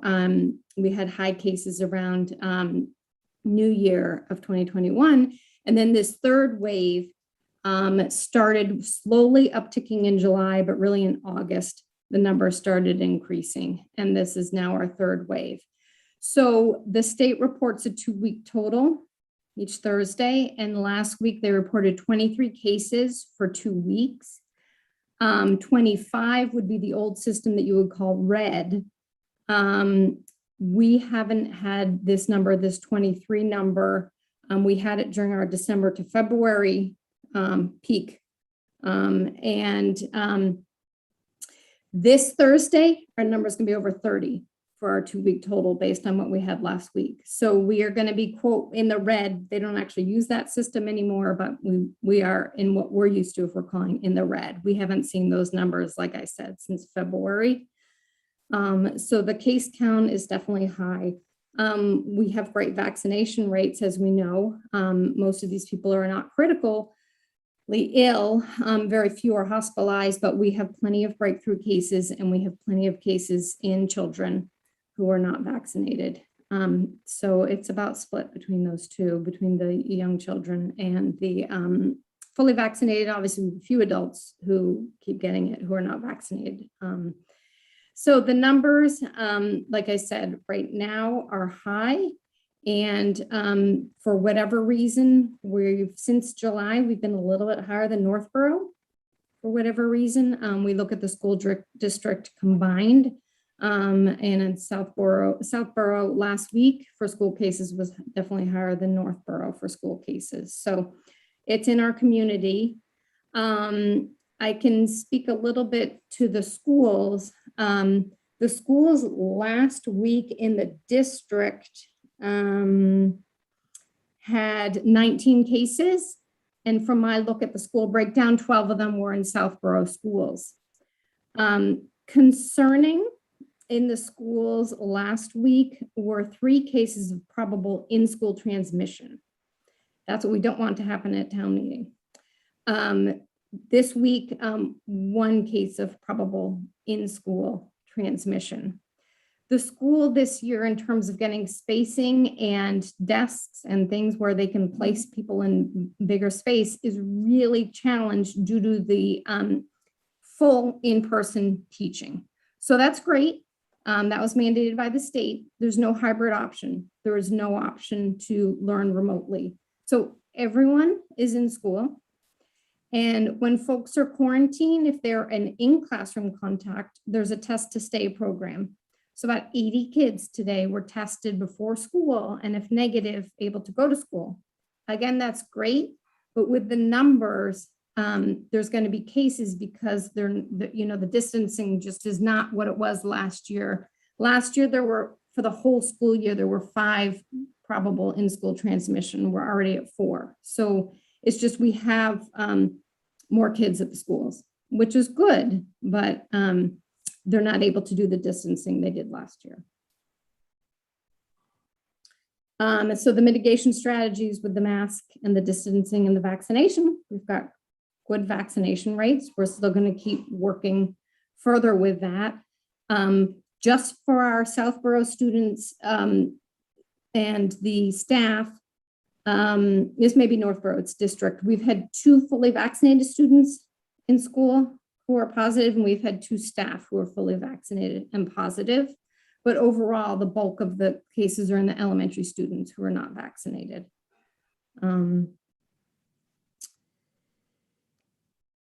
What else do you want to know about our numbers? I'm hoping they don't get a lot higher. Yes, Mr. Stivers. Question, do we know if the bulk of the new infections are the Delta variant of COVID? Yes. The data yes, on that? Absolutely. So is it like 80 or 90%, something like that Exactly. we're seeing elsewhere? Exactly. So again, given the contagion with that one, it seems to me that it's worth being as conservative as we reasonably can to control that. Right. And the vaccine is still working great. For the 4.5 million people vaccinated in Massachusetts, only 0.7% have gotten COVID. Is the data that they have. It's not always quite correct, but because the vaccine information needs to be into the MAVEN system, which is the infection tracking. But so far, 0.7% of our state that's fully vaccinated have contracted COVID. But there has been, I think it's today's number, it's 217 deaths in the state for fully vaccinated. So, we still need other mitigation strategies, I guess is what I'm saying, with the masking and the distancing. Do we have any new ideas to find a way to get from 90% to 99% vaccination? Oh, for getting our population vaccinated. Yeah. So we're going to still try at the school potentially this fall, or have sort of maybe another event outside the high school, maybe one weekend or something, to try to get like a mobile vaccine. I think really the one-on-one work with the students and their pediatricians, I think a lot of folks have said is helpful, that really if they have a trusted individual who's going to talk to them about that. But we are going to try to do another event, not sort of in the school, but kind of related to the school, that we will have one other fall event where we're going to try to do the state's willing to send a mobile vaccine unit. I mean, we don't have to supply the manpower to do it, but is willing to send a mobile vaccine van, maybe tie that with a town or a school event to maybe get one more push to get the students vaccinated. Send one with the food trucks for the Rotary. Oh, right. Got to get vaccine to get a hot dog. Right. All right. Is that it, right. Mr. Stivers? Mr. Healy, Thank you. I think. Thanks. Go ahead. Yeah. Hi, Heather. How are you? Okay. The state is not mandating masks, correct? The state is leaving it up to, yes, the state has no mask mandates. Originally, Destiny and the schools were not going to, but in the last minute, then they did mandate schools, I think just until October 1st, they're going to reevaluate. But right. Yeah, the state has said it's now a local thing. They're not doing it on a statewide level. Well, I mean, there was a state mandate previously. Correct. And they've So determined that there's not. The mask mandate ended May 31st. Right. And they've, again, the state's looking at the same data that we are, and is determined not to mandate. They're not doing a state mandate, no. No. And Southborough's vaccination rate is a lot higher than the state rate generally. Correct. Our vaccination rates are good, but our case rates, like I said, let me just put it in perspective. So last September 16th, the data released, the town of Southborough 2 weeks had less than 5 cases. This September is 23. So there was no vaccine last September, but there was masking and distancing. So our numbers for this September are so much higher. Marty, if I can just add one thing too. So I know that you haven't been here, but most towns surrounding us now also have indoor masking required for businesses. Yeah, no, I understand. Place as well. I understand. I guess I'm somewhat burdened by the fact that I've got 2 kids who are statisticians and have filled my head with a statistical approach to looking at this, and I remain very skeptical that mask mandates are. I understand why communities are doing them. I just don't think that they are particularly effective, and I don't think they send a particularly good message in terms of the efficacy of the vaccine. But I'm as I said, I'm not going to proselytize on the issue, but I from a statistical standpoint, I don't think that the evidence supports mask mandates, period.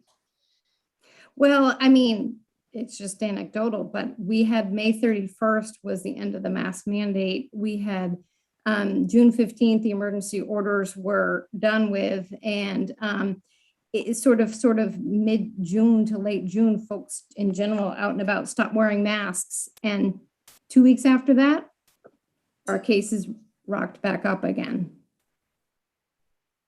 No, I understand. I understand the other side of the issue as well. Right. And reasonable people I can mean, indoor disagree. masking has shown to lower Yeah, cases. and I as don't know I said, about I a think quote that it's, mandate, but wearing masks do lower transmission. That we see. well, I mean, again, there's I'm also, not. as might be mentioned, that I think some of these in-school transmissions are at cafeteria and restaurants have been proven to be a very high-risk event. Again, you're not wearing a mask when you're eating. So there's been plenty of studies that showed that eating, because you're not masked, is a higher rate of transmission than if you're sitting together masked. All right, we're gonna have to agree to disagree about some of the statistics about all this, but I mean, in as I terms said, of I'm not. municipal meetings, and I'm new to this town, I'm new to local, but to me, like, if you're having a town meeting or if you're having municipal buildings, that I would want sort of the general public to feel comfortable to come and transact business. Well, that's a bigger question for me, Lisa.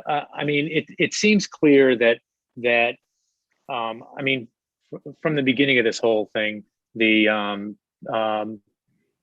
have been vulnerable populations, and it sounds like the most vulnerable population now are under 12. Is that the cutoff in terms of vaccines? Yeah, it's under 12 people, which means kids.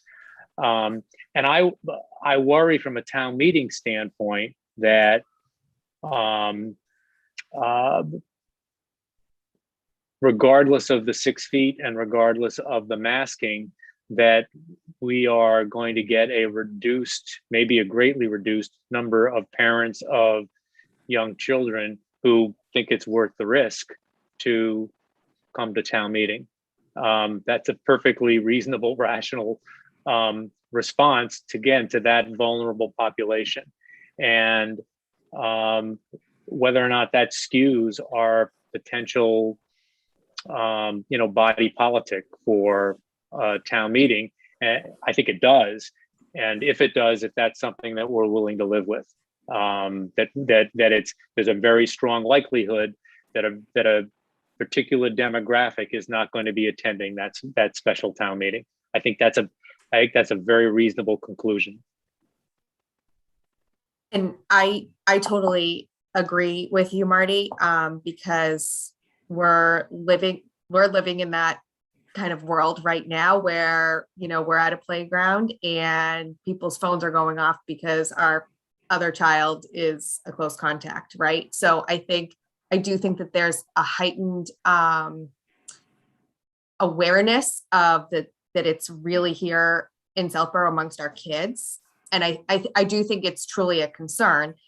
On the flip side of that, I think that's why the Board of Health was conservative and in hoping that we would want to go to 3 feet versus the 6 feet, but go on the conservative route of, if we were to host an indoor town meeting, what is the safest way that we could do that to ease people's minds that we are following the safest protocols possible to conduct the town's business. So I do understand both sides of it. And I think Board of Health, that's where kind of we came up with our position on how we could host it. Yeah, Chelsea, I agree with everything you said. I just think that it is what we have to. There is absolutely no question in my mind that if there is a special town meeting on November 1, that a significant demographic, that being the parents of young children, are going to choose in substantial percentages not to attend, because why would you take that risk? And I think that's a reality. So the question is whether or not, given that demographic is not going to be attending in normal percentages and likely very reduced percentages, whether or not missing that demographic is an adverse enough effect to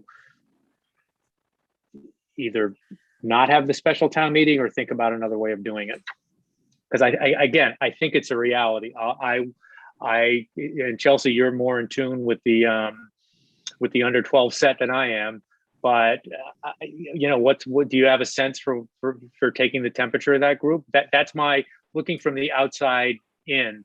That is my perception of what would happen.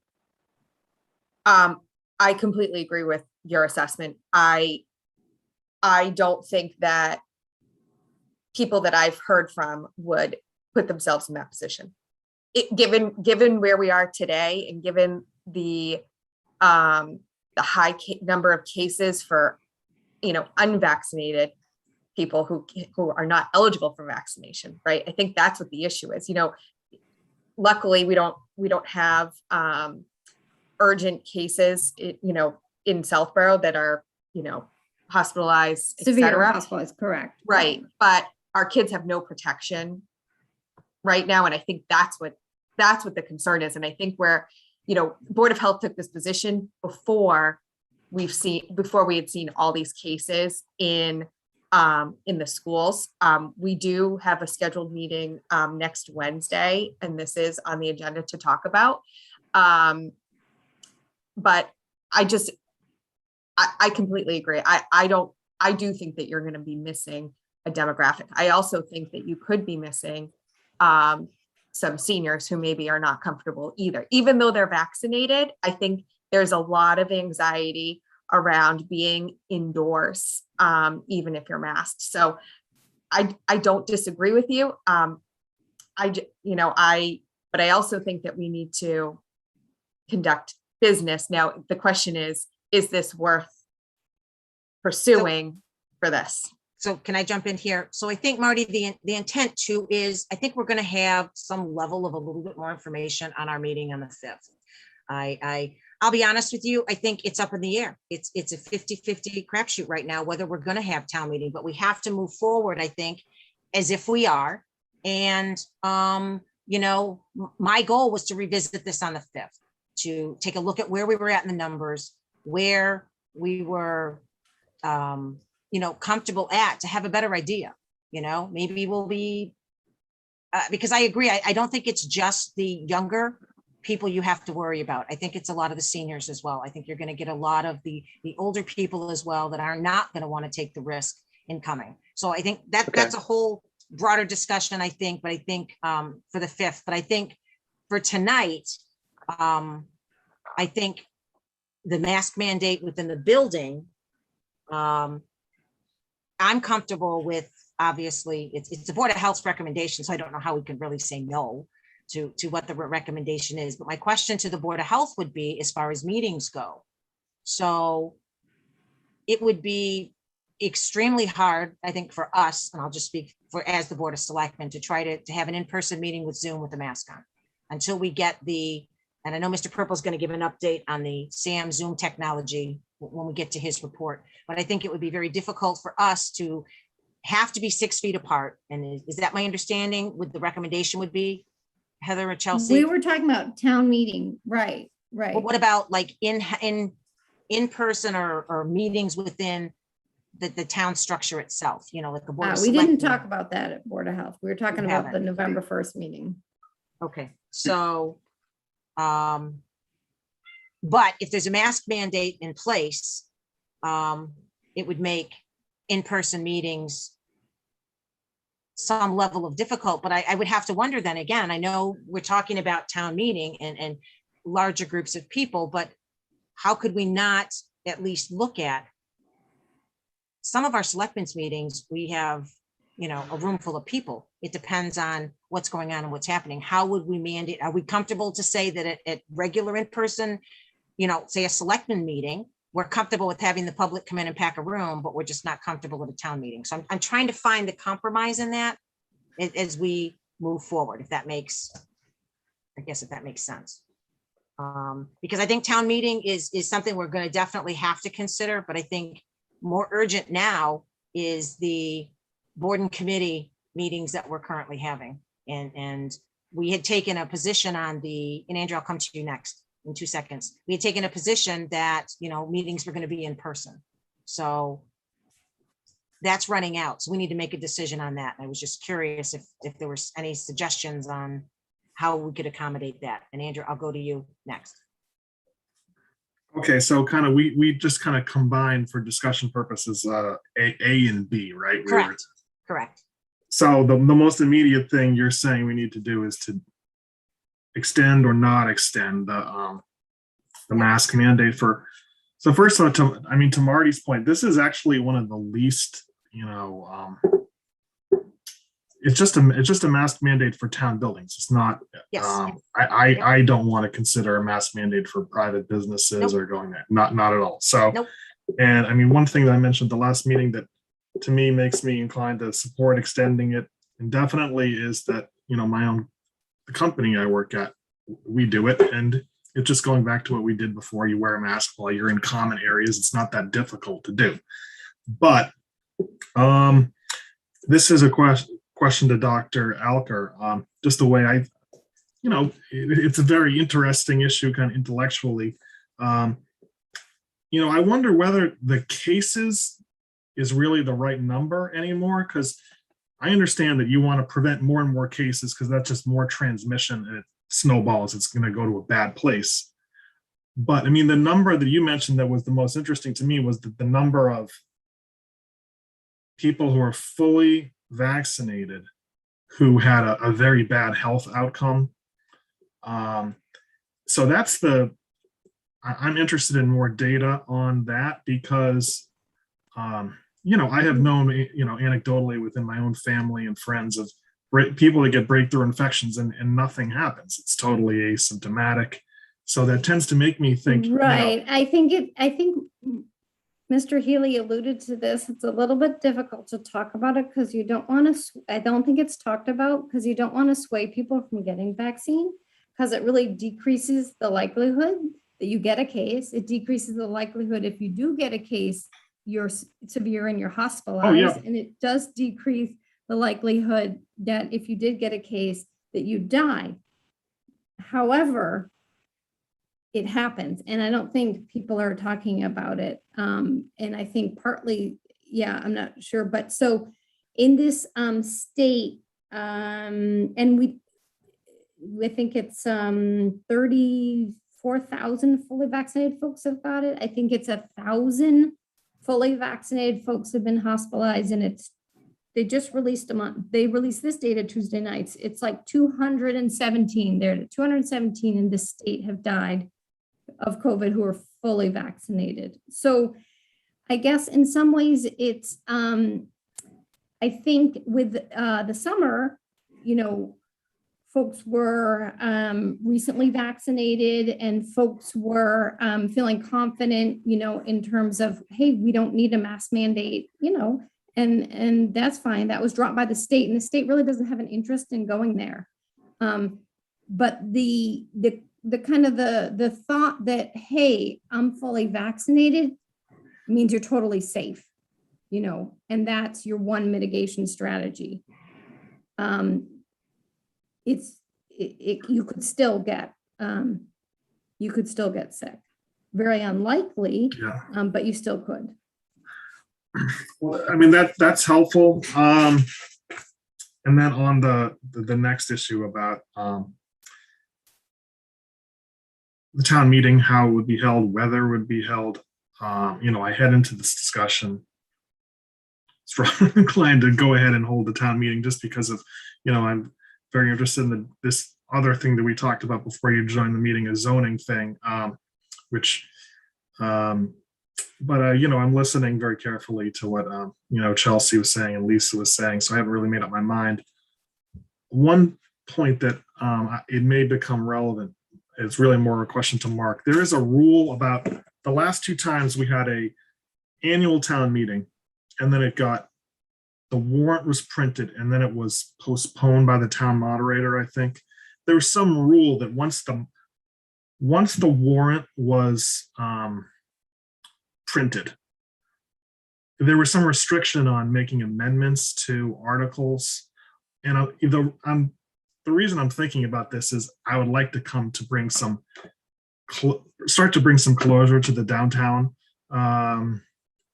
issue. Is there the way that you could bring this to some closure rather than keep this open for, potentially 4 more months of debate, which I don't think any of us really want, even if it looks like it may be headed towards an outdoor annual town meeting in 2022.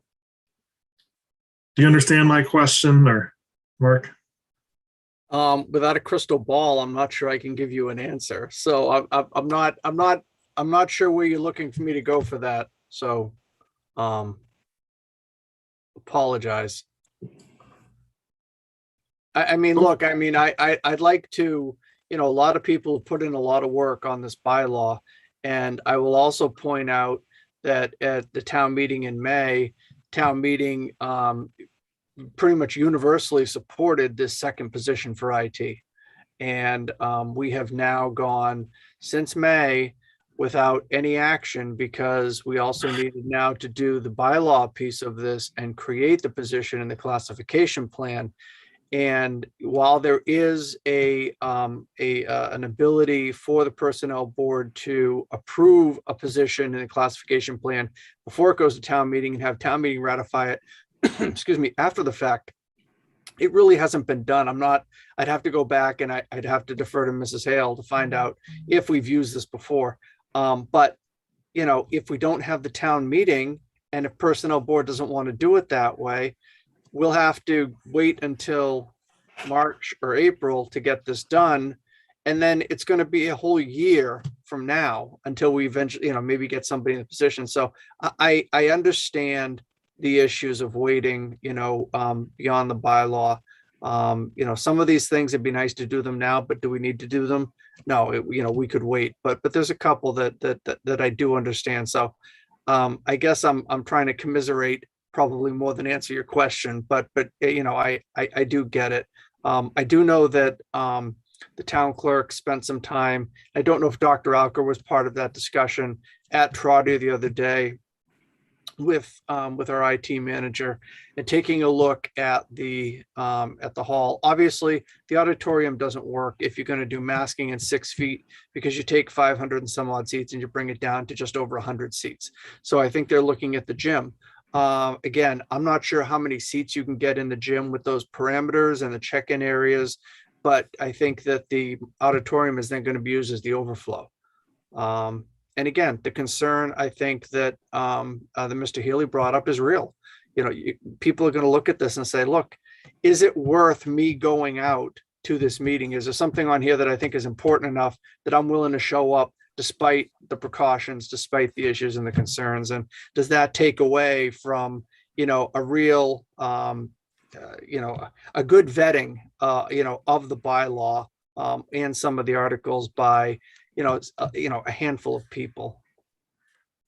Okay, so this is where I was going with it. Is there some, the downside of this would be, spending money to print a warrant and without thinking that you weren't actually really going to hold a meeting. But if there was a warrant that was fixed for a fall town meeting that then got postponed, all those articles would they be moved forward and just they would appear in the exact same format on the annual town meeting in 2022? Because that's kind of what we did from, Yep. There were articles, ATM 20 that just were the same word for word ATM 21 because of that rule. Right. So Andrew, Okay. that was a vote taken by the board to, Okay. when we delayed town meeting, we took the position that we were going to bring everything forward that was not put on the consent agenda that we were trying to do. Andrew, I'm on the fence. I'm not leaning one way or the other on this. That's why I thought we could wait. We could get a little bit more information. I talked to Mark today about this isn't a large warrant. We're talking probably 40 to 50 pages. You know, we talked about different Okay. options of, you know, maybe not even having to send it out. Maybe there's a way that we can just do something. It won't be as pretty, but do something in-house that would give us the option to get closer to town meeting to, you know, to make a better decision. Yeah, I think from the printing perspective, Ms. Braccio is correct. You know, this is going to be probably, you know, maybe a 20 page, 25 page warrant, 200 copies. We'll get a couple of boxes of pretty colored paper, and you know, and we'll print the warrants in house. Yeah, the stapling won't look as nice. Yes, you know, it won't look as pretty, but it will be functional, and we can do it, you know, the week before, you know, something like that, to make sure that we're not going to incur an expense if this meeting, you know, ends up getting postponed, if that's what happens. And I think too, another thing to consider is, I don't know at what point Mr. Hagerty is going to have to commit to, you know, these companies that he's bringing in to set up in the gymnasium, the video equipment and whatnot. So I think that's another number that we have to get, you know, as far as a date from him. And I think we can have that by the 5th. We can certainly reach out to him as we consider that going forward. Lisa, I agree that another couple of weeks of data would be very helpful here. So yeah, I agree, Sam. So, I mean, we lose nothing by putting this off to the 5th, other than, okay, we now know the downtown district is, you know, we can send it off, you know, with the way we've worded it, we can send it off to town council. You know, we can start the review process on that. But I think, again, for me, the most imperative thing now is deciding if we're going to continue. And I don't know that we really have a choice. If the Board of Health recommends a mask mandate for municipal buildings, I don't know how, Mr. Purple, we could maybe pull on your vast experience of, I don't know that this board can really or should go against that. I don't think so. Yeah, I really can't say that I've ever been in a position in my career, you know, where we've had to try to deal with this. I mean, the tough part is that you've got some of the smaller boards and committees, you know, open space, trails, assessors, things like that. They're not going to get a lot of people to come to their meeting. So having them in the room, 6 feet apart, masked and meeting is probably, you know, going to meet the, you know, check the boxes that Dr. Alker has talked about. But if you have meetings like planning board, zoning board, board of selectmen, you know, the meetings that may draw, you know, a crowd depending on the issues, and we have to spread the board out in the room, spread myself, Mrs. Hale, you know, a minute taker, and then we only have so many seats for people to come in. When you exceed that, you're telling people you can't come in because we don't have seats for you. And now, you know, Ms. Malinowski has talked about with the virtual component, making sure that we can get as much participation as possible. Now you may not be allowing those people to come into the room that want to come into the room, and it becomes a participation issue.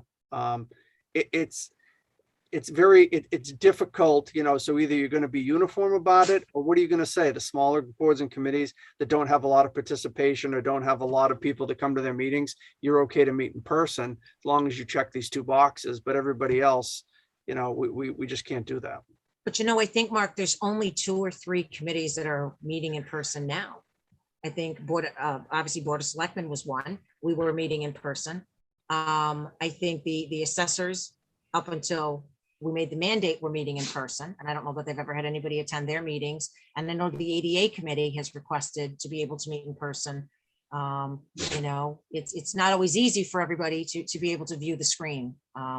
So I guess if we would put some kind of guardrails in place, that if you want to meet in person, yes, but you have to wear masks and you have to have 6 feet of distancing between you and the participants in the room. And if they feel that they can do that, again, on a smaller committee, I don't know, as we at the Board of Selectmen, how we would do that. But until the new software is put in place, I don't know how we would do that. But again, I think it's a small number of people that aren't using Zoom right now. Yeah, I think we stay with Zoom. Yeah, for now. And but Sam, do you think even for, you know, not giving the option to, you know, knowing that you're putting guardrails in place, that you have to be 6 feet apart, is the public has to be 6 feet apart. You have to be masked. I think for larger groups, that's going to be a big deterrent. But I think for the smaller groups, like maybe ADA or assessors, they'll say, okay, fine. Hey, if we, I mean, I saw the emails from some of the smaller committees, and I get their interest in being able to meet in person, because there's never more than whatever the number is, 5 people in a room, and so they can do it relatively easily. Yeah. So I'd be fine allowing that. Allowing is, I don't like that word. I'd be fine letting them know that that there's not an absolute prohibition against those smaller town boards that don't draw crowds meeting in person. The question would be, and Mark, if you're not comfortable with this, but to have Mr. Purple as the sort of the toll keeper, but Mark, I mean, you go to a lot of the meetings of these smaller entities, and whether or not they're going to be able to function in that way. So again, I'd be comfortable if Mark's comfortable playing that gatekeeper role. I'd be comfortable with allowing smaller committees to meet in person, as long as they clear it first with Mr. Purple and are mindful of the requirements that have been set out by the Board of Health. I'd be comfortable with that.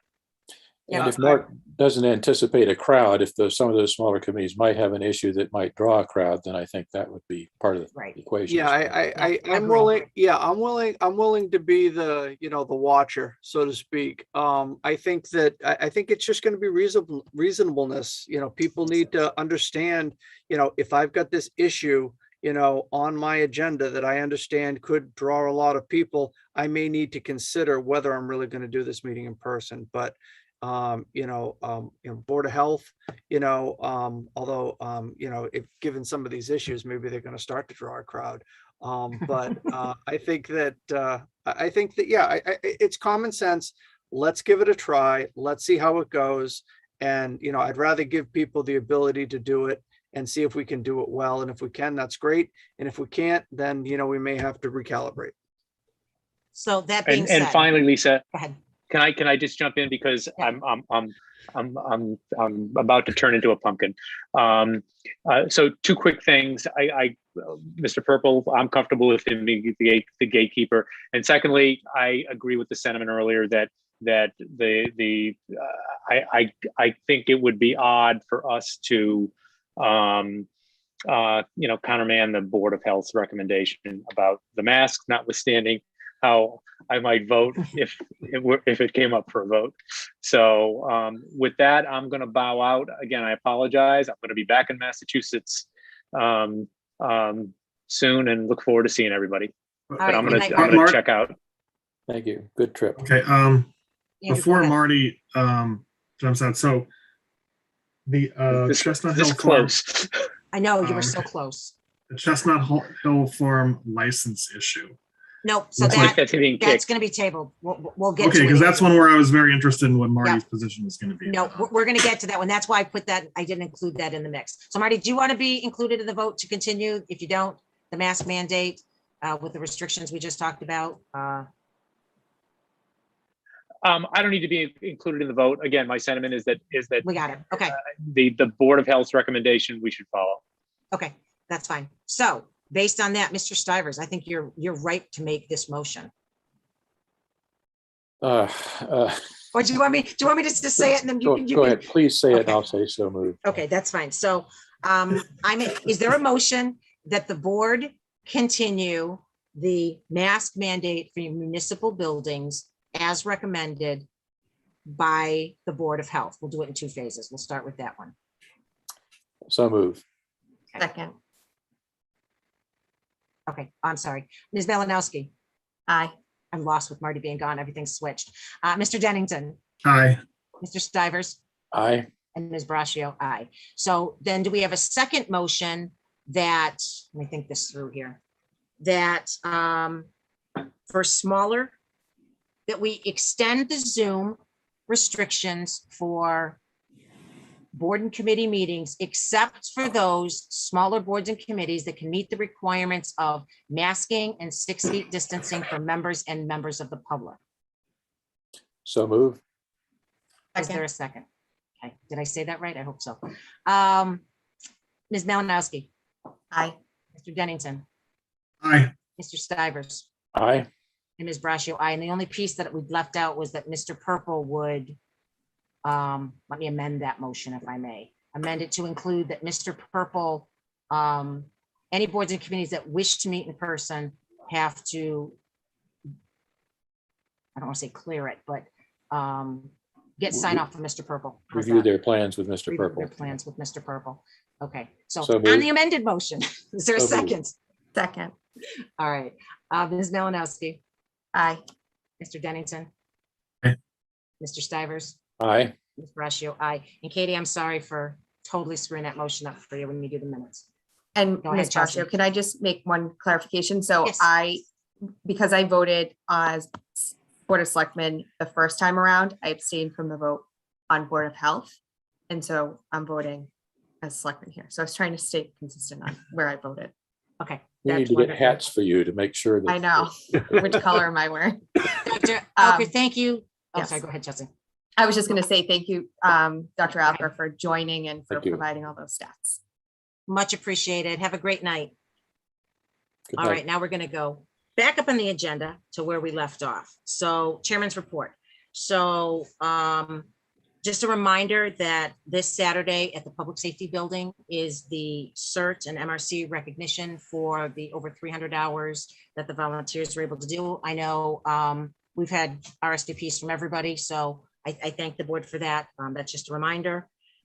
Selectmen's office hours, Ms. Malinowski and I had office hours last Tuesday. We had 2 people that came. We talked a little bit about the trails and we talked a little bit about the truck exclusion. So Chelsea, do you want to add anything to that? Nope, it was a good conversation and I always like talking to, residents and hearing their perspective. So. And we appreciated the turnout. Lisa? Yes, Sam. Did somebody circulate the office hours plan? We talked about it at one point. I don't remember seeing an email or something that had that in there. No. I'm sure I got it on the calendar. I actually pulled it out when I was going through my paperwork from the last meeting today. So I will take care of that, Sam. Okay. We'll take care of that tomorrow. Thank So letter to discontinue section of Chestnut Hill. I just wanted to acknowledge to Mr. Beals that the board did receive this. I had the opportunity to speak to him as well. And he was unavailable to come on the 5th to start the discussion on this. So he has agreed to come on the 19th, our second meeting in October. So I think that gives us an opportunity as well to get questions that we may have to town council, DPW and whatnot, so we can be better prepared for the discussion on the 19th. So go ahead, Andrew. So to that point, so if we're thinking about, information that could be useful for the meeting on the 19th, one for me is, what do our public safety departments think about it? For example, fire. Okay. Like what if there was a fire in a house on Dairy Farm Road? How would this road closure affect that? Okay. And Lisa, Yes, related to that, given the geography there, I see in the warrant, draft warrant, that there is an article to spend money to repair the culvert on Northborough Road there. And I think that relates, Andrew, to your point that if Northborough Road happens to be closed, as DPW has proposed at one point, then that certainly affects the travel time. And so I think the interesting question for me, for the public safety folks, is if Northborough Road is closed, does that create a problem? If Northborough Road is open and Chestnut Hill Road is closed, is that something that's workable? So those kind of parameters there, I think, would be helpful to get fire and police response on. So it might be interesting, not interesting, sorry. It might be pertinent to the discussion of anything you can think of between now and maybe we say the 5th, that we can get these questions to Mr. Purple. Thank you, Mark. And we can get them out and, try to get some answers. I think it'll move the conversation along as well. So another is, I looked at the statute that was cited in Mr. Beal's letter. Okay. So this is really a question for town council. Okay. It's chapter 82, section 32A.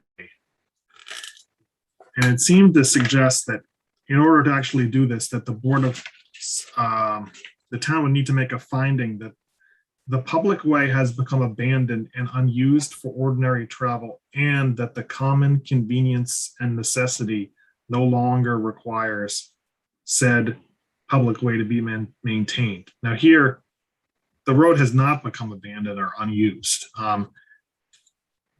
Does that mean we could still do it? That's a question that I think that we would be interested in from Jay. Okay. Nope, that's perfect. I wrote it down, Andrew, but if you would forward those, Sure. you know, for anything for the DPW, and again, I didn't think of public safety. That was a great one, Andrew, as well. You know, maybe we can get some answers in advance of the meeting. So if we could all do that, that would be very helpful. So, okay. Next up, members report 9/11 ceremony. Ms. Malinowski, was that you? Yes. So a few of us were able to attend the 9/11 ceremony at the Public Safety Building. And I still can't believe that was 20 years ago, but it was a really nice ceremony, beautiful day. And thank you to Chief Achilles and the fire department and the police department who were in attendance. It was very nice. All right, thank you. That being said, Mr. Purple, Town Administrator's report. I really thought you were going to skip over me there for a second. So I just want to jump backwards really quick. One thing, you noticed that we did table the cable committee for this evening, the recommendation for the Comcast cable license renewal. That license is all done. It is all ready. Cable committee unfortunately couldn't get a quorum last week, so they couldn't meet to vote on this to come before the board. So they're hoping to rectify that in the next week and a half, and we'll have this back before us on 10/5. And it'll be great to have all three of those licenses done and current. The first item on my report, funding for the HCV traffic study. Again, this was born out of the whole issue with Flag Road. The board decided they would like to take a holistic approach to this. I had sent to the board a proposal that Ms. Galligan had received from VHB, and we're looking at about $25,000 for this to be done. It's going to take probably the better part of 2.5 months. And I believe that the intention of the board is to have this on the special town meeting for November 1st. So I'm putting together an article for that to get that taken care of. An update, a brief update on regional dispatch. The communities of Hopkinton, Grafton, Marlborough, Southborough, and Westborough are looking to put in a request for a feasibility study to kind of establish or join a regional emergency communication center district. This is like the first step to take a look at how these things, how this would work, what it would mean for each community. And the study would be coming into each community and evaluating what you do, how you do, and what your needs are. And I think giving us information to determine, I believe, Ms. Malinowski had asked the question of, how does this work for us? And are we better doing it on our own? Is there another approach that's better for us? Or, is joining one of these larger regional communications groups, the way for us to go? I think the question then remains, do we do the larger group study first and then look at a smaller regional study? And so this may be something that that the board will want to talk about in a little more detail, and we could bring in the chiefs to discuss this. But and again, have to remember, some of these communities are in different spots. Some communities, they're looking to replace their 911 equipment because it's out of date, or they're adding new, so they have to buy all new. And some communities, have been invested in this idea already. And so everyone's moving at different speeds, and we're trying to hold people back, bring people forward. And so hopefully we'll be having a further discussion about this in the near future. And the last piece is the item I have the least about, updating about the SAM, their Zoom integration software. So the original module that they needed in order to bring the system back up to what it was before is in, and it's all set. They're still waiting for the Zoom integration piece to be delivered. And the best way to put it is it's got a chip in it. So, if you're thinking about cars, if you're thinking about computers, I talked to Jay Montijo the other day, and, anything looking at computers, he had things that he put in to get pricing back when we hired him that still say back ordered, that we're unable to get. And, and that's how it's been explained to us by Caitlin over at SAM, and in conversations, there's no updates yet. This was supposed to be middle of September, and that date just keeps getting pushed to a time uncertain. So, I know it would make things easier to be able to do things with our regular system in masks, but to meet in person, and maybe that would change the parameters a little bit. But unfortunately, we don't have an update on that yet. I do know that Mr. Montijo is also having conversations with SAM and with their engineers about the new encoders and decoders for the public safety meeting room and the library, which would allow cable to go live from those locations. But the problem is they don't have a fiber network to those locations. So the question is, how could they get on our fiber network? But unfortunately, our fiber network doesn't go to the schools. So it doesn't go back to Sam's studio. Again, this may be, something that we can potentially look at for an additional community compact.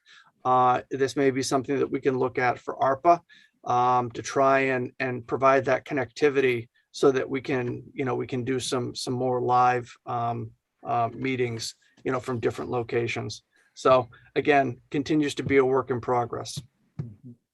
Hey, Mark, I saw that Community Compact just reopened for next year, and technology is a high thing on their list, so it might be a good source. It did, and what I will say to you is that the state really likes you to finish one IT Community Compact before you get another one, and we still have the Community Compact, the IT grant that Tom LaFlame helped us get to run the fiber network, and they have yet to connect DPW, and there's still a connectivity that they need to finish up at the Historical Society. So as soon as those are done, Mr. Stivers, absolutely. We need to have them in, because I think we've got a good rate, success rate, of getting these IT grants. Good. Is the deadline for that October 15th? Sometime in October, yeah. It's sometime in October. I've got my dates mixed up because also the Mass Office on Disability grant round is right around that time too. So are you thinking that the DPW and Historical Society will be done by then, or? No, but I may be looking for having to make some phone calls to somebody to see if we can get a path. And we've had to extend this because there's been trouble getting chips, there's trouble getting fiber, so we got an extension through excuse me, the end of December for the grant. The grant was supposed to run out at the end of the fiscal year, and so we have an extension now, and hopefully it can get taken care of. But if we can demonstrate that we have a definitive end line, and then putting in another grant, and there's not going to be overlap of a new grant and finishing an old grant, I think then there might be some consideration for that. Okay. All right, thank you, Mr. Purple. Next up, consent agenda. We'll go around the horse. If anyone has any holds, Mr. Stivers. A. Okay. Mr. Dennington. No holds. Ms. Malinowski. D. Okay, I have no holds. So do we have a motion to approve consent agenda items B and C as printed? So moved. Second. All right, Ms. Malinowski. Aye. Mr. Dennington. Aye. Mr. Stivers. Aye. Ms. Braccio, aye. Thank you very much. Mr. Stivers, A. 722 minutes, lines 104, 105. It says Mr. Healy made the motion and seconded it. I know he'd like to, but I think I seconded that one. All right, Sam, thank you. With that, Do you have anything else? That's all. Lisa. Oh, sorry. Sam, were you all set? Yeah. Lisa, I had one on that one too. Okay. On row 41. I did too.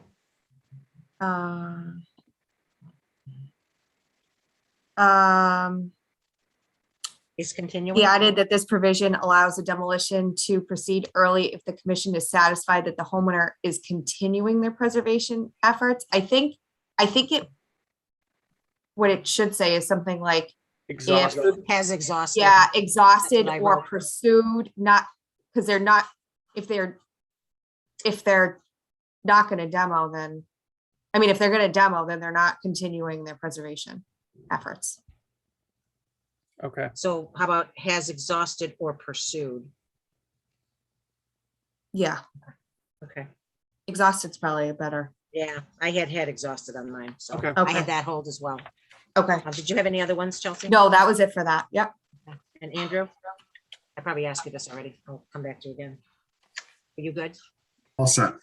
Okay, and I'm all set with that as well. So do we have a motion to approve the open session meeting minutes, July 22nd, 2021 as amended? So moved. Is there a second? Second. Ms. Malinowski, Aye. Mr. Dennington, Aye. Mr. Stivers, Aye. and Ms. Braccio, aye. All right, Mr. Dennington, That was me. oh, sorry. Ms. Malinowski, I apologize. Can we just kick that to executive? At our next meeting? Yeah. That's fine, Thank you. because we are doing executive on the 5th. Okay, all right. That leads us to Mr. Stivers, C, under other matters, update on Halloran property access from Mass DOT. The floor is Okay. yours, sir. I think we're making some forward progress on this. We've been in contact with Mass DOT Engineering Department, several engineers there working on the issue, and also the Mass DOT real estate people who may have to get involved, not totally clear yet.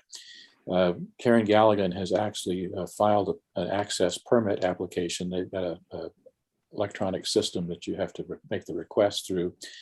She's filed it. They've asked for additional information, and it's my understanding that she's now on the critical path to complete the additional information they've asked for.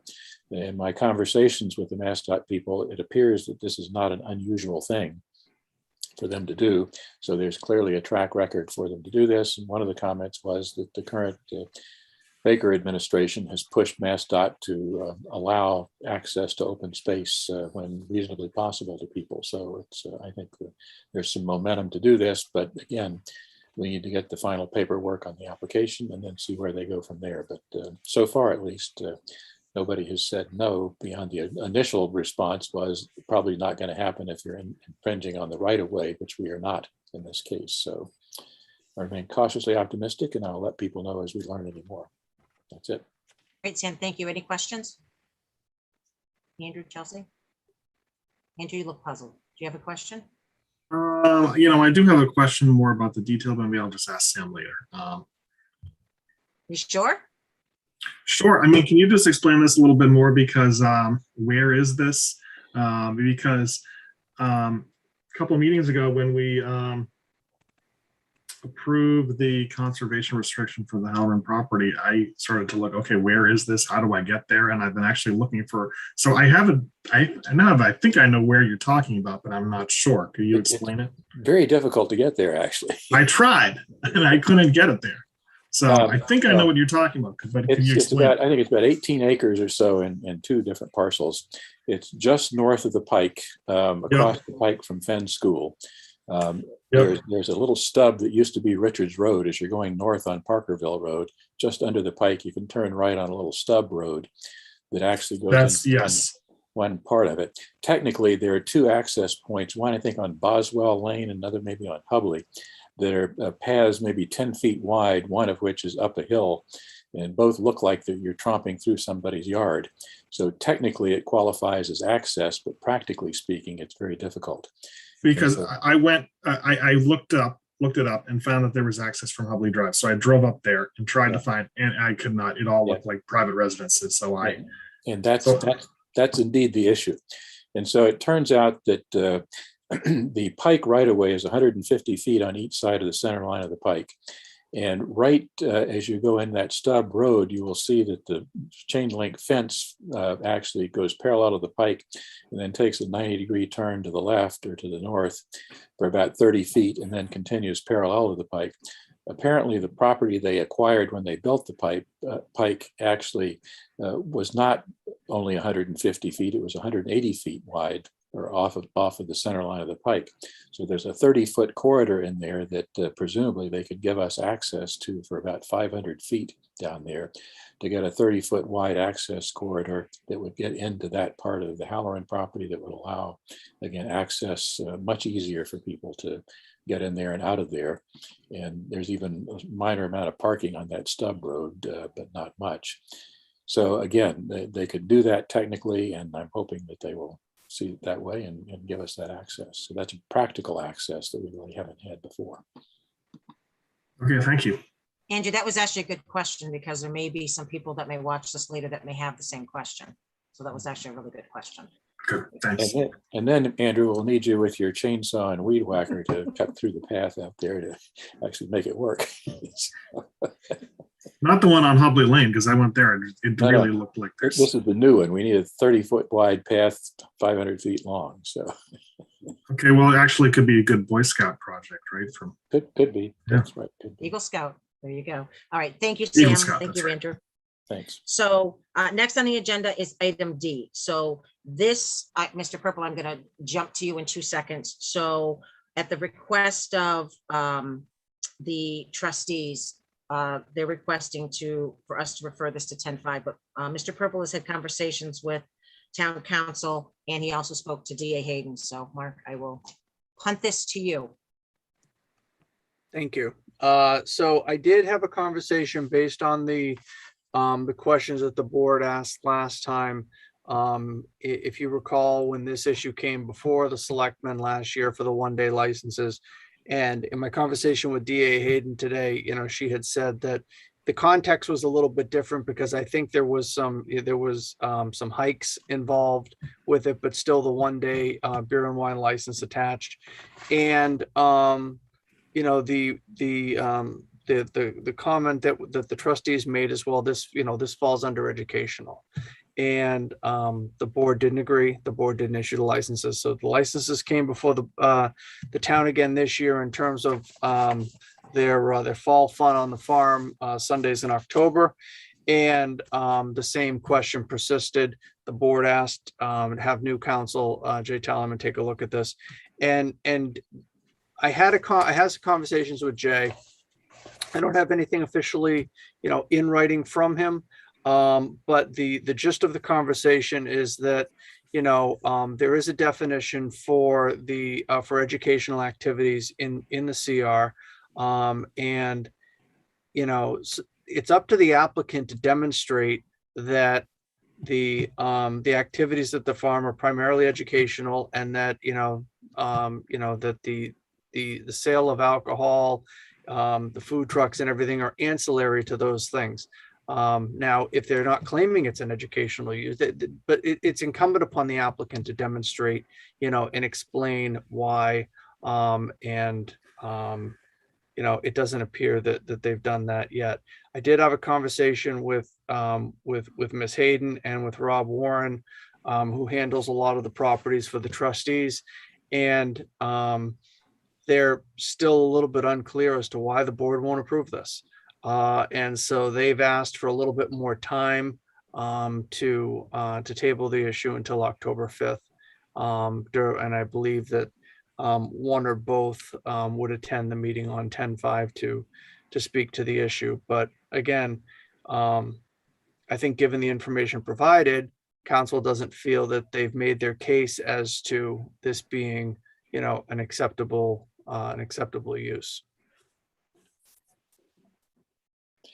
And Mark, is it that his concern is that it's not an acceptable use per se, or is it not an acceptable use for the alcohol wine permit? So there's, without the alcohol permit, is it still something that Mr. Tallerman believes is not permitted? I think that's a hard, well, it's a really hard question for me to answer, but for council to answer the question, I really think there's got to be more information provided by the applicant. Okay.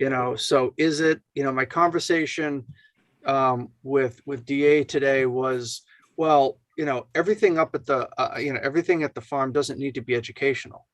Well, it doesn't, but I'm using educational simply because that was the construct that was used for the license request last year. And I don't have anything different. So again, it's incumbent upon the applicant, to make the case and convince the board, because at the end of the day, as I told her today, the board is the licensing authority for the town of Southborough for alcohol licenses, be they annual or one day. And so they've got to make the case, and this board needs to be convinced. And that's kind of how I left it with them. And I think we need to respect the CR restrictions. And I'm very supportive of the farm and the programs. But again, I'll look forward to what town council has to say about that and the additional information they might provide. Yeah, and I've had conversations. I've kind of kept Ms. Danza in the loop on this. The current management plan that conservation have put together as the holder of the CR is several years old. I believe that there is an interest for conservation to take a look at that management plan, maybe refresh it, and maybe specifically address some of these things. However, given what we currently have on the books, it's really it appears to be, based on council's review of it, it appears to be silent on a lot of this. So there's nothing helpful that inherently tells you can or can't. Yeah. So is Concom meeting before the 5th? I want to say yes, but I'll have to check and see. Ask them if they want to consider this before the 5th then. Sure. Mr. Dennington, anything to add? No, so it sounds like, so this is being tabled. Yeah. Okay, that does effectively mean that the October 3rd license is not granted, right? Correct. And Right. they're aware of it. Yeah. Ms. Malinowski, anything? Oh, okay. All right, so we're good there. Next up, F, closing the special town meeting warrant for 11/1/21. So Mr. Purple sent a note out today just verifying that there are no additional articles to be included on the warrant. So I would ask this board to allow for the extra time. And if we have availability potentially for a brief meeting, I would say next Tuesday at 8 o'clock in the morning, a 5-minute meeting to just vote to close the warrant and make sure that we've encumbered everything within the warrant that we needed to. Works for me. Okay. Does 8 o'clock, Andrew, work for you as well? We figured earlier, quicker, just be done. It should only be, it'll be the only thing on the agenda. Tuesday, the 28th, 8 a.m. Yes. Let me think about that.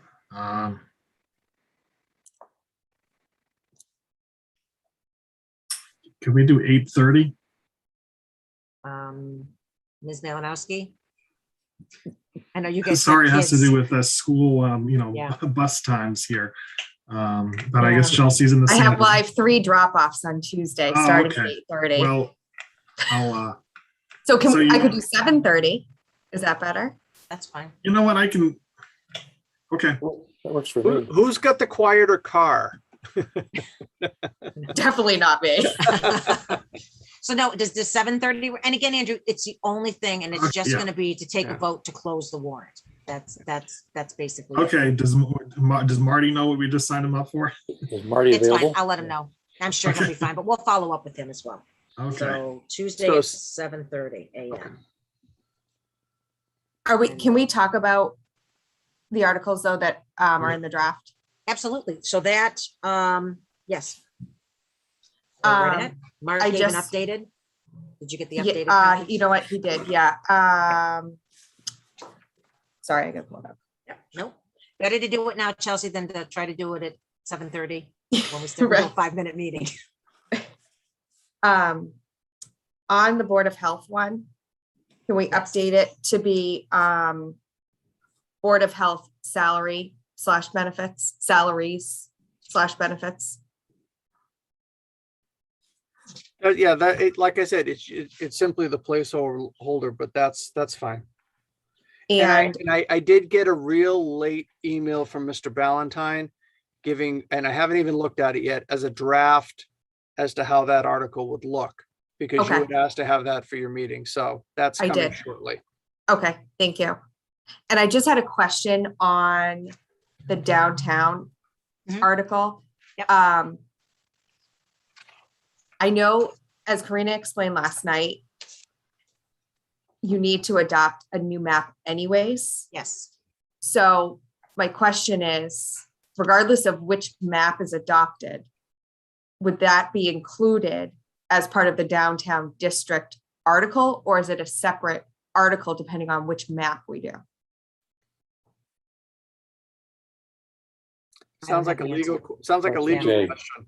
Yeah, I Yeah. agree. Yeah, it's a I- good question, Chelsea. I just, We're really Go doing ahead, two Andrew. things. One, modifying the current downtown district, and second, creating a new yes. downtown district. So maybe it's two issues there. Go ahead, Andrew. Is the order in which the articles are put in this draft, is that fixed, or can they be moved? They So can my- be, yeah, sorry, go ahead. I would just say my suggestion would be anything above 11 can potentially be moved around, but if you put the downtown district at the front, everybody's gonna leave after that, and none of these other articles, you may lose quorum. So Okay, that was the reasoning for having it last. okay, that was my question was. And then on Article 2, I don't like select board as one word. Can we at least have it to select two separate words, select board? Yeah, so I did have a conversation with Jay Tallerman about this. And my concern was that when you established the town administrator bylaw, you did a couple of special acts. One of them was to give me signing authority for warrants and for payroll. And but the other one was to create a 5-member board of selectmen. And so you've got a special act that talks about Board of Selectmen. You've got the town code, which talks about Board of Selectmen. How do you do both? And the easy answer, I guess, is that you need to petition the legislature to change a special act, and you need to do something with the code. But if you're looking to do this, and the legislature isn't going to have an issue making this change for you, because they're doing it, all over the place for other communities that have charters. But Mr. Tallerman's advice was, you can easily probably do the bylaw change now if you wanted to, and you can do the special act change at your leisure. If you wanted to wait for the spring, you could do something like that too. So that's something to consider. So I asked him for some options as to how that would be handled. But I am going to ask now, before we go down this road, this is something that the board still wants to pursue, correct? Well, yeah, I proposed it a while ago. I'm delighted to see it come back here, so I'm fully supportive of it. I think I had brought it up in this round, so I would be supportive of it. Okay. And I Mark, don't know that Marty was on board when we discussed it last time, so maybe we will talk about it on Tuesday. sure. And Mark, I actually asked Jay about it at his office hours recently here, and he said that we actually have flexibility informally. We can go ahead and change the name internally in terms of our discussions and so forth whenever we want to here, but we do need to catch up on the official paperwork. Yeah, so you can, I mean, the board can make a policy, Mr. Stivers is correct. The board can make a policy decision, and that moving forward, you will be referred to as a select board, not Board of Selectmen. But the question is, okay, so what do we want to do now? I don't want to go through a lot of effort to put together, because this article may turn into two articles, one to petition the legislature to make the change to the existing special act, and then one that's going to address simply the town code. I don't know if the board is interested in trying to do everything at once, or you'd like to, maybe make the policy decision and take care of the code now, and then do the special act at another time. I don't see why we don't do both. Keep moving. I'm in favor of it. I will just say I'm on the fence on this article, so I'm not going to say anything. I haven't made up my mind yet. So Uh-oh. nope, that's fine. Maybe the swing vote here. Huh? I just want to make sure we're not going to do an awful lot of work and the board's going to say, yeah, you know what? I don't think we want to put it on. I mean, okay, so we wanted to keep the discussion to one item, potentially one vote for Tuesday. But I think, Andrew, where are you? Have you made up your mind on this article? Yeah, so I actually do have strong feelings against having it be one word. If it is going to be a change, it should be select, one word, board. I'm fine with too. Yeah. So, Okay. But you're supportive of the change. I think I am. It's one I've struggled with, but the way I think about it is there's the number of towns that have now adopted this has gotten to the point where I don't like changing language, but why is there some policy reason why we would resist this? I don't really think that it kind of signal does it send if we consciously decide not to do it. So again, not really. I think I would support it. But that makes the discussion going in on Tuesday much easier. We got two votes and two half votes, so it's done. So, I mean, irregardless, I think, again, whether where Marty or I may fall really doesn't matter. So there's a majority of the board to move forward. But is it, Sam, you agree it would be two words? Chelsea, do you agree? Yeah, that's fine. Okay, because I have seen some towns do this. It's one word. Mm-hmm. So I also agree if I support it. How's that? Okay, thank you. I just want to think about it a little bit more. I don't know. Hey, Lisa, Yes. can we back up 1 second on the downtown bylaw map thing? Yes. It's not clear to me. I think it would be a useful question for Jay on this one to figure out how we do the map. Do we need two separate articles, one for the bylaw district and another then to revise the zoning map separately to create the new smaller downtown business village district, which would remain in place there. So technically there's a question in my mind. Downtown district. Oh, the new one is downtown. The old one is downtown village business. Correct. And that would remain as a wedge, basically. Right. That would have to remain. So you're changing the maps. You'd have to approve both maps. Okay, it would still be just called a business village district. It would be actually, it would be business village district, which would be combined with Fayetteville and Southville. And so the new, it would be a new set of properties for the business village district. Yeah, so Sam, I agree, and Mark's going to forward anyway. Good. Now that we move forward, we can forward it to council and get his opinion on the best language and how we would go about doing this. Because you're right, I think we have to fix the one, change the one, add the new. So it'd be two articles. Two articles. Yep. Just technically, let's get it right. Yep. So Mark, you got that? Yep. All set. Awesome. Okay. So any other questions? I mean, Northborough Road, I think. We're waiting on additional information on that, Mark, as well. Yeah, I think, and the issue is, I talked to Karen Galligan today. Even if we got the funding, for town meeting, and even if the funding were to materialize tomorrow, getting this bid, getting the design, getting the materials and everything, and getting it all done and the road open by the time snow flies is probably going to be difficult to achieve. So even getting this, getting this to change the status of the road between now and winter, it's probably not going to happen. This is going to end up being a project for the spring. So does it make Oh. sense to take this off and put it on in the spring? I'm just thinking if we're looking at potentially maybe in the spring, bringing Chestnut Hill to town meeting, does it make sense to? Here's the issue. If you do it in the spring, your Yeah. votes in the spring are usually based on July 1. Okay. I'd be So in favor of doing it now. Yeah. if Yeah. you do it Okay. now, you'll have everything ready, can have everything designed, can have everything bid. And as soon as the weather allows in the spring, it could happen. Yeah, maybe, maybe we have, maybe something works out for us and we don't really have, a cold snap or something, and we're able to go a little bit longer, this season.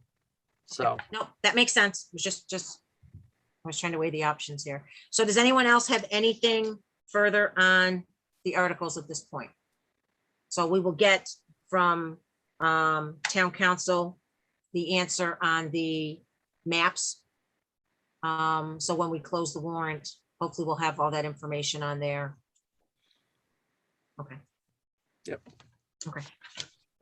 All right, so moving on from that.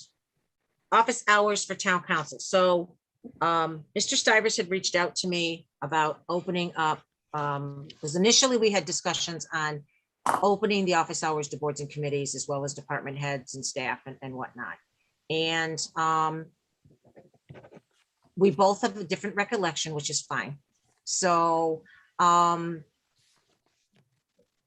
we'll talk about it tonight and we'll decide really what the intent of what the board is.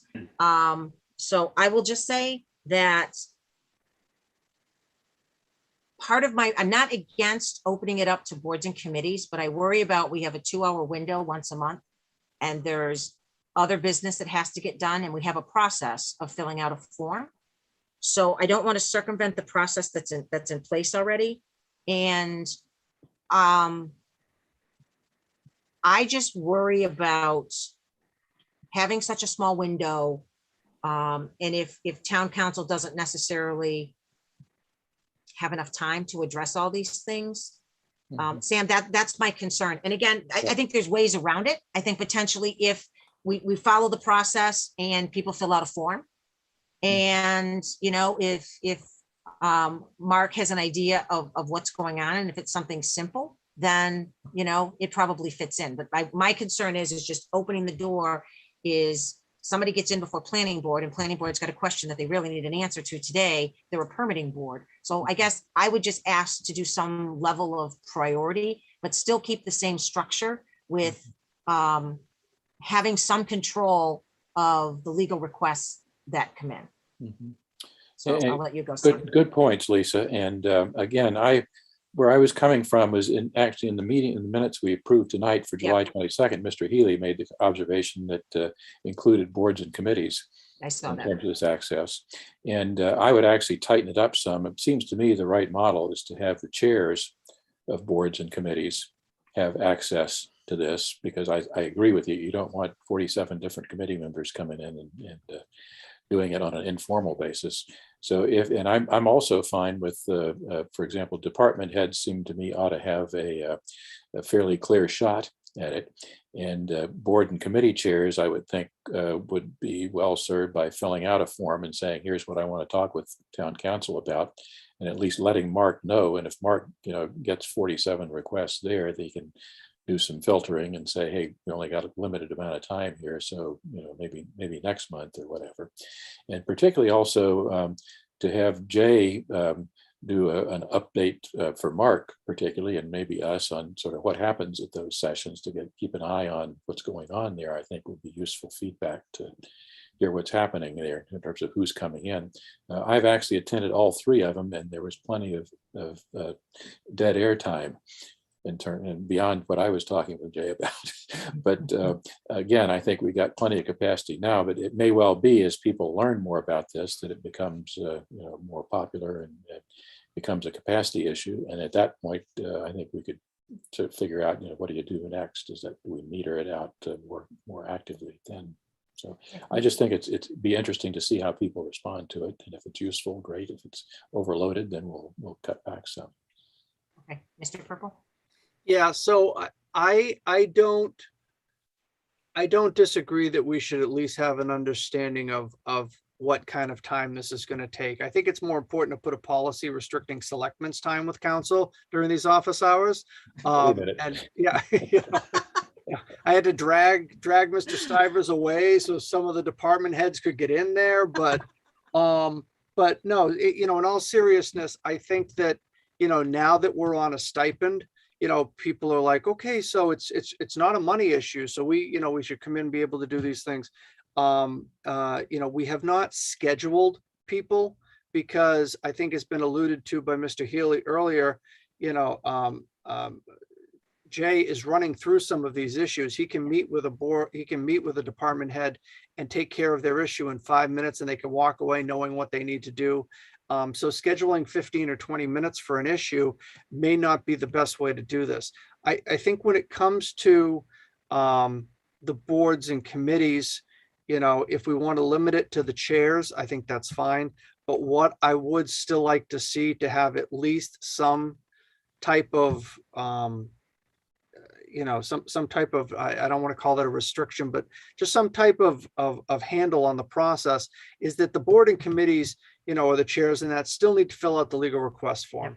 And then, and then Jay can, Jay can say, yeah, this is going to be, I can take care of this in 5 or 10 minutes. This isn't going to be, or he can look at it and say, this is probably going to be bigger than simply just coming in and seeing me on a Wednesday. We could have a conversation. You can give me any other materials, but it's going to be a takeaway that we're going to have to do at another time. Yeah. Just so that everybody kind of gets their shot, or, Karina or Karen or somebody is coming in with an issue. Dr. Alker wants to come in with an issue. Make sure that they've got time to get their issues addressed, as well. Yep. I agree. And again, my model is try it and see. And if it doesn't work, you fix it. Yeah, just as long as, like I said, there's some guardrails up in place. I mean, if we prioritize in any way, I would imagine Department heads first. Then permitting boards. I would always want permitting boards to have the opportunity if they have something they need. And then, right, Sam, from there, then you can open it up to, boards and committee chairs. I would do chairs, though. Yeah, I agree. Only to see how it works. If that's a problem, then we'll reassess it. And that means selectmen last, lowest priority. Yeah, you're allowed to speak to council and help him carry his things back to his car. Good. I got a lot of experience. You can have the conversation on the way back to the parking lot. That's experience that's being great. the bag man. So yeah. So Sam, sorry, go ahead, Chelsea. I just have a question. Mark, when a board or committee fills out a form now, how does Jay respond back to them? I think it depends. Again, the last thought is a formal written opinion. So sometimes a lot of it is back and forth through email. Sometimes it's a phone call. I think it varies. There is no set response. I just don't want to lose a way to track how boards and committees have gotten feedback, opinion, answers to their questions by, not having that email chain. So I think that's what I'm concerned about. Even though they fill out the form still, we know what question was asked, but,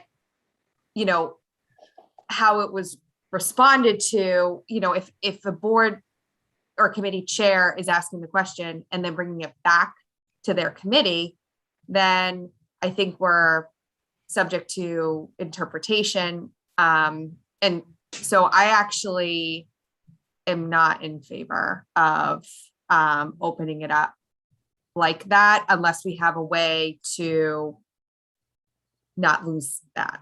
Well, that that is my one concern, is that it's kind of like that game of telephone you played as a kid. The further it went out, the things changed just a little bit. And if someone's going to come in and have a verbal conversation and get council's opinion and then try to remember and write it down and then carry it back to the board and committee as council's opinion. Here's what council said we need to do, and we don't get it quite right.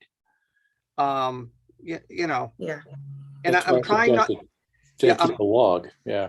Well, and I'm trying not to, you know, and I'm trying not to add additional administrative items to Yeah. Jay, you know, as well, you know. I think if we could have the form and then have a checkbox and say, I would like to do this live and have you monitor those, like have just, if, I don't know what the volume's gonna be, right? Like, I don't know if chairs are, you know, available on a Wednesday morning to go talk about an issue. I mean, for me, if I were a chair, I would probably just do the form and get an email, right? Like, I just think that's more convenient. I think it's nice for the department heads who are in the building or, you know, can, you know, bounce over there from, you know, senior center to ask those questions. I guess, what are we gaining by opening it up? Like, we have a process for chairs to ask questions. I guess I'm not understanding what we're gaining from taking away the visibility of it. I think we're gaining flexibility in terms of the conversation versus the written approach, because it's always hard, I think, or often hard for people to sort of get the entire question in written form to say, I want to talk about X, Y, Z. And when you start talking with town council, other issues come up. So I think you're more likely to get a more complete answer in person for at least fairly straightforward things versus the ones that Jay has to go back and research and create a written opinion on. Chelsea, I think I agree it's an issue. There's no trail to what town council said or may not have said. Andrew, you're sitting there with a smile. So let's get your Okay. thoughts on this as well. You know, I'm just coming back to what is the question here is whether to continue town council office hours or to not do so, or No, it's to offer the office hours to boards Okay. and committee chairs, which currently have to fill out a form, and then council responds. So it's giving them the opportunity to come in and sit with council to potentially get their question answered in person yeah. as the chair. So I guess one question I would ask is, you know, and I'm not seeing it and I'm not hearing it from council that, you know, there are issues with board or committee, you know, board or committees getting their answers. I think a lot of people really appreciate the fact that, you know, that this council likes to use email. Is very willing to use that as the medium to contact, and things happen very quickly. And that takes care of the trail issue that Ms. Malinowski is talking about, that I think is important for us to understand. You know, again, if council's answering questions in person to boards and committees, and, you know, if a tree falls in the woods, you know, and you don't hear, did it actually fall? If we're not sure of some of these things that are going on, but Jay's got to now provide another layer for us, another report, you know, is that valuable, or is it better to have everything happen through the email and then we inherently have that trail? Yep. And again, I think we can get the trail if Jay keeps a log, but I would point out that, you know, I much prefer to talk to my attorneys directly versus doing it via email, because always things come up during the process that you didn't think about when you sent the email or whatever. And I think we've got some of the similar problem with department heads, in that Jay tells the department head something and we don't know what they're doing as a result of that necessarily until a problem erupts maybe. So there's still that audit trail, if you will, in terms of what's going on out there. So no perfect solution, I guess. Go ahead, Andrew. No, my inclination is to, you know, we could try an arrangement like this for a couple months and see how it works out. And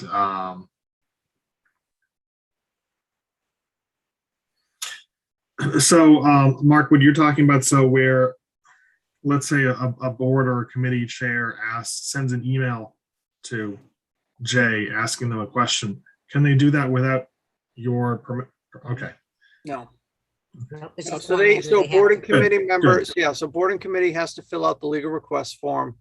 I then, approve it, send it to Jay, and Jay then, takes it from there, whether it's by directly handling that or he assigns it to someone in his office. And they'll reach out either through email or by phone to the person, if there's some clarification or something they need, to provide the opinion.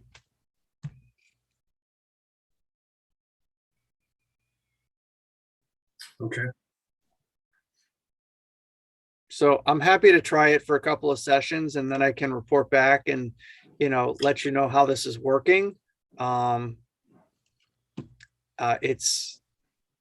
take whatever direction the board wants to give. I on mean, this. practically, do actually people show up to these office hours and just, or, There are some, yeah, I would think, I want to say you've got your usual suspects.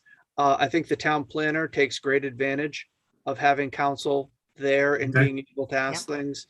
okay, Karen Galligan. Yeah, I think Okay. Karen Galligan, does, Yeah. for DPW. There's going to be the off conversations, I think, with police chief. I know that Miss Hale, has her questions, and I do as well. So, but I usually Yeah. try to come up at the end. Yeah. So yeah, I think you've got your usual suspects and then fitting in boarding committees and how that's going to work. The only issue is, they allocate within the fee roughly 2 hours. Jay's not sitting there with a stopwatch. It's like, okay, come in at 10, 12:30, we leave. But if it starts coming in at 10 and leaving at 1:30, 1:45, and this is happening, it may be that we need to talk about the fee Sure, again. absolutely, yeah. So, And Andrew, the committee chairs don't actually know much about it at this point, so they really don't have a good feel for how much they might use it or not. Mhm. So, but I think watching it and then adjusting is the right model. Yeah, I can see practically why department heads would be more inclined because they're actually working during normal business hours around the townhouse. And there's also the benefit of Jay actually meeting some of the other department heads. And once you start to, establish a relationship with a lawyer, then, it's a lot of the people that might be asking for his advice have some basic questions that having a basic conversation early on will mean they won't have to come back with similar questions later. And that they also, now that they can put a name to a face, can email him with your, you would be in the loop on that. So, I mean, that's kind of vague, but that's my suggestion how to proceed is to keep they have the office hours open for a couple of months and then see how it works out. So is a guardrail, because again, I think Chelsea made a good point on the interpretation piece. As much as I'm not in favor of adding anything to council's,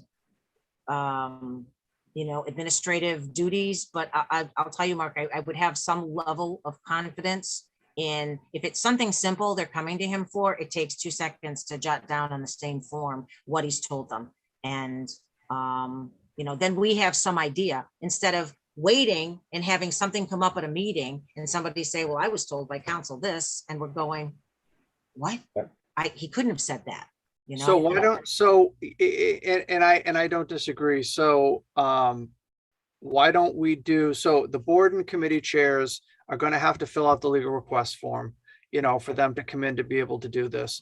And then, I'll give Jay the option is that if, I don't know, pick a committee chair, comes in, meets with Jay about something, has a his or her issue, has a conversation, gets the answer they need. Jay has 2 choices. You either can follow up with an email, just confirming, okay, so we talked about this today, and this is what we agreed, that you should do moving forward. Or he can, as Mr. Stiver suggested, maintain a log, as to, well, I'm not But I sure would a only- log is the right way to put it because we already know what they're in there for. We just don't know what the advice given was. And I would imagine too, I mean, he's here for 2 hours. So if it's something that's going to take an extensive conversation, then it's not going to happen during office hours. Well, yeah. And that's going to be the determination. You know, he's going to have to determine, is it something we can handle during office hours or something that we can't? Right. So I imagine the answer to either jot something down would be relatively simple, and Jay's pretty good about doing that, and, you know, not requiring, getting to the point, I guess is more what I'm trying to say. He's very good at getting to the point. So, and again, if we're not anticipating a ton of boards and committees, then I don't think it's that big of a deal. Lawyers like to write, don't they, Andrew? Yes. Okay, so Chelsea, are you okay? I mean, Yeah, I I know. usually am good with trying something. I'm not thrilled about this, but I'll try it. Okay. So I think we've set a few I will guardrails.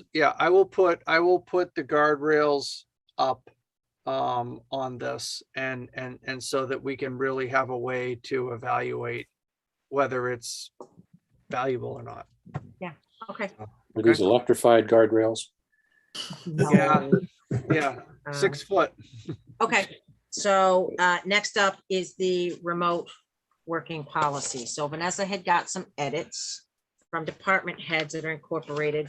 Sam, I don't think you sent, Vanessa, you had mentioned you had 4, I believe it was, edits, changes that you were looking to do. I did send my red line and I was disappointed that it didn't make it in there much, so. Vanessa's got that look on her face. I'm gonna let Vanessa. I didn't receive any emails from Mr. Stivers. Were they Oh, sent really? directly to me?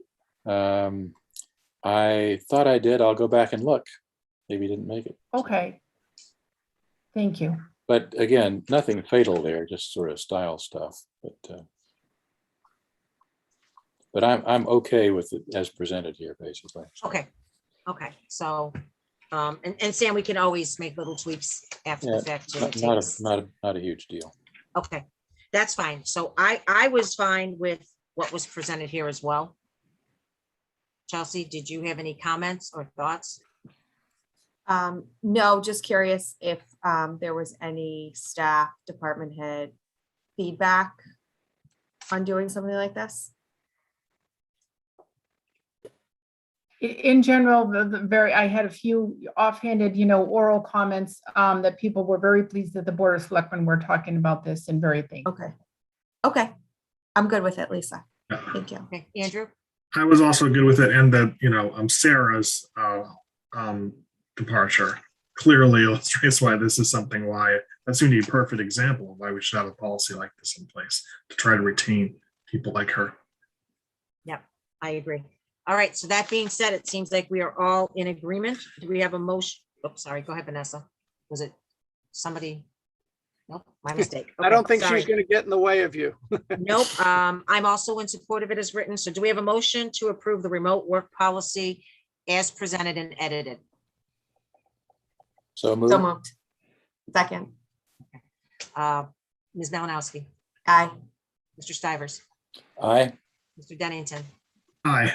Ms. Braccio, aye. And again, Vanessa, thank you very much for spearheading this and getting it the way that we were looking, to give a little bit of flexibility to the department heads as well. So thank you very much. And Vanessa, I just looked. I actually don't see an email I sent to you, so maybe I didn't send it because I know I did the thing. Okay. So my apologies, not a big deal.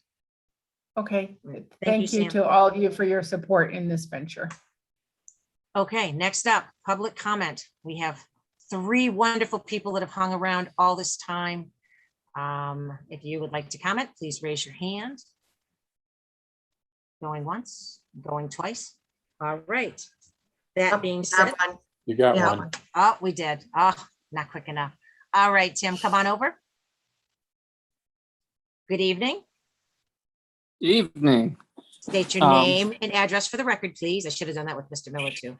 Sure. Tim Flynn, 18 Main Street. All right, Tim, welcome. Thanks. I'm not sure if you guys specifically said this or not. I might have missed it earlier, so if you did, I apologize. But I know that the heavy vehicle request. Again, I'd just like to encourage the board to look into the current funds and see if it's available from current funds. and not need to go back to town meeting, and maybe the DPW could use their road management fund to possibly pay for that and also expedite getting that survey started. All right. Thank you. We will get an answer to that question. I thought we did, but maybe we didn't. So we'll get an answer to that for you, Tim. Thank you. All right. Anyone else? Going once, going twice? Do we have a motion to adjourn? So move. Is there a Second. second? All right, Ms. Malinowski, Aye. Mr. Stivers, Aye. Mr. Dennington. Aye.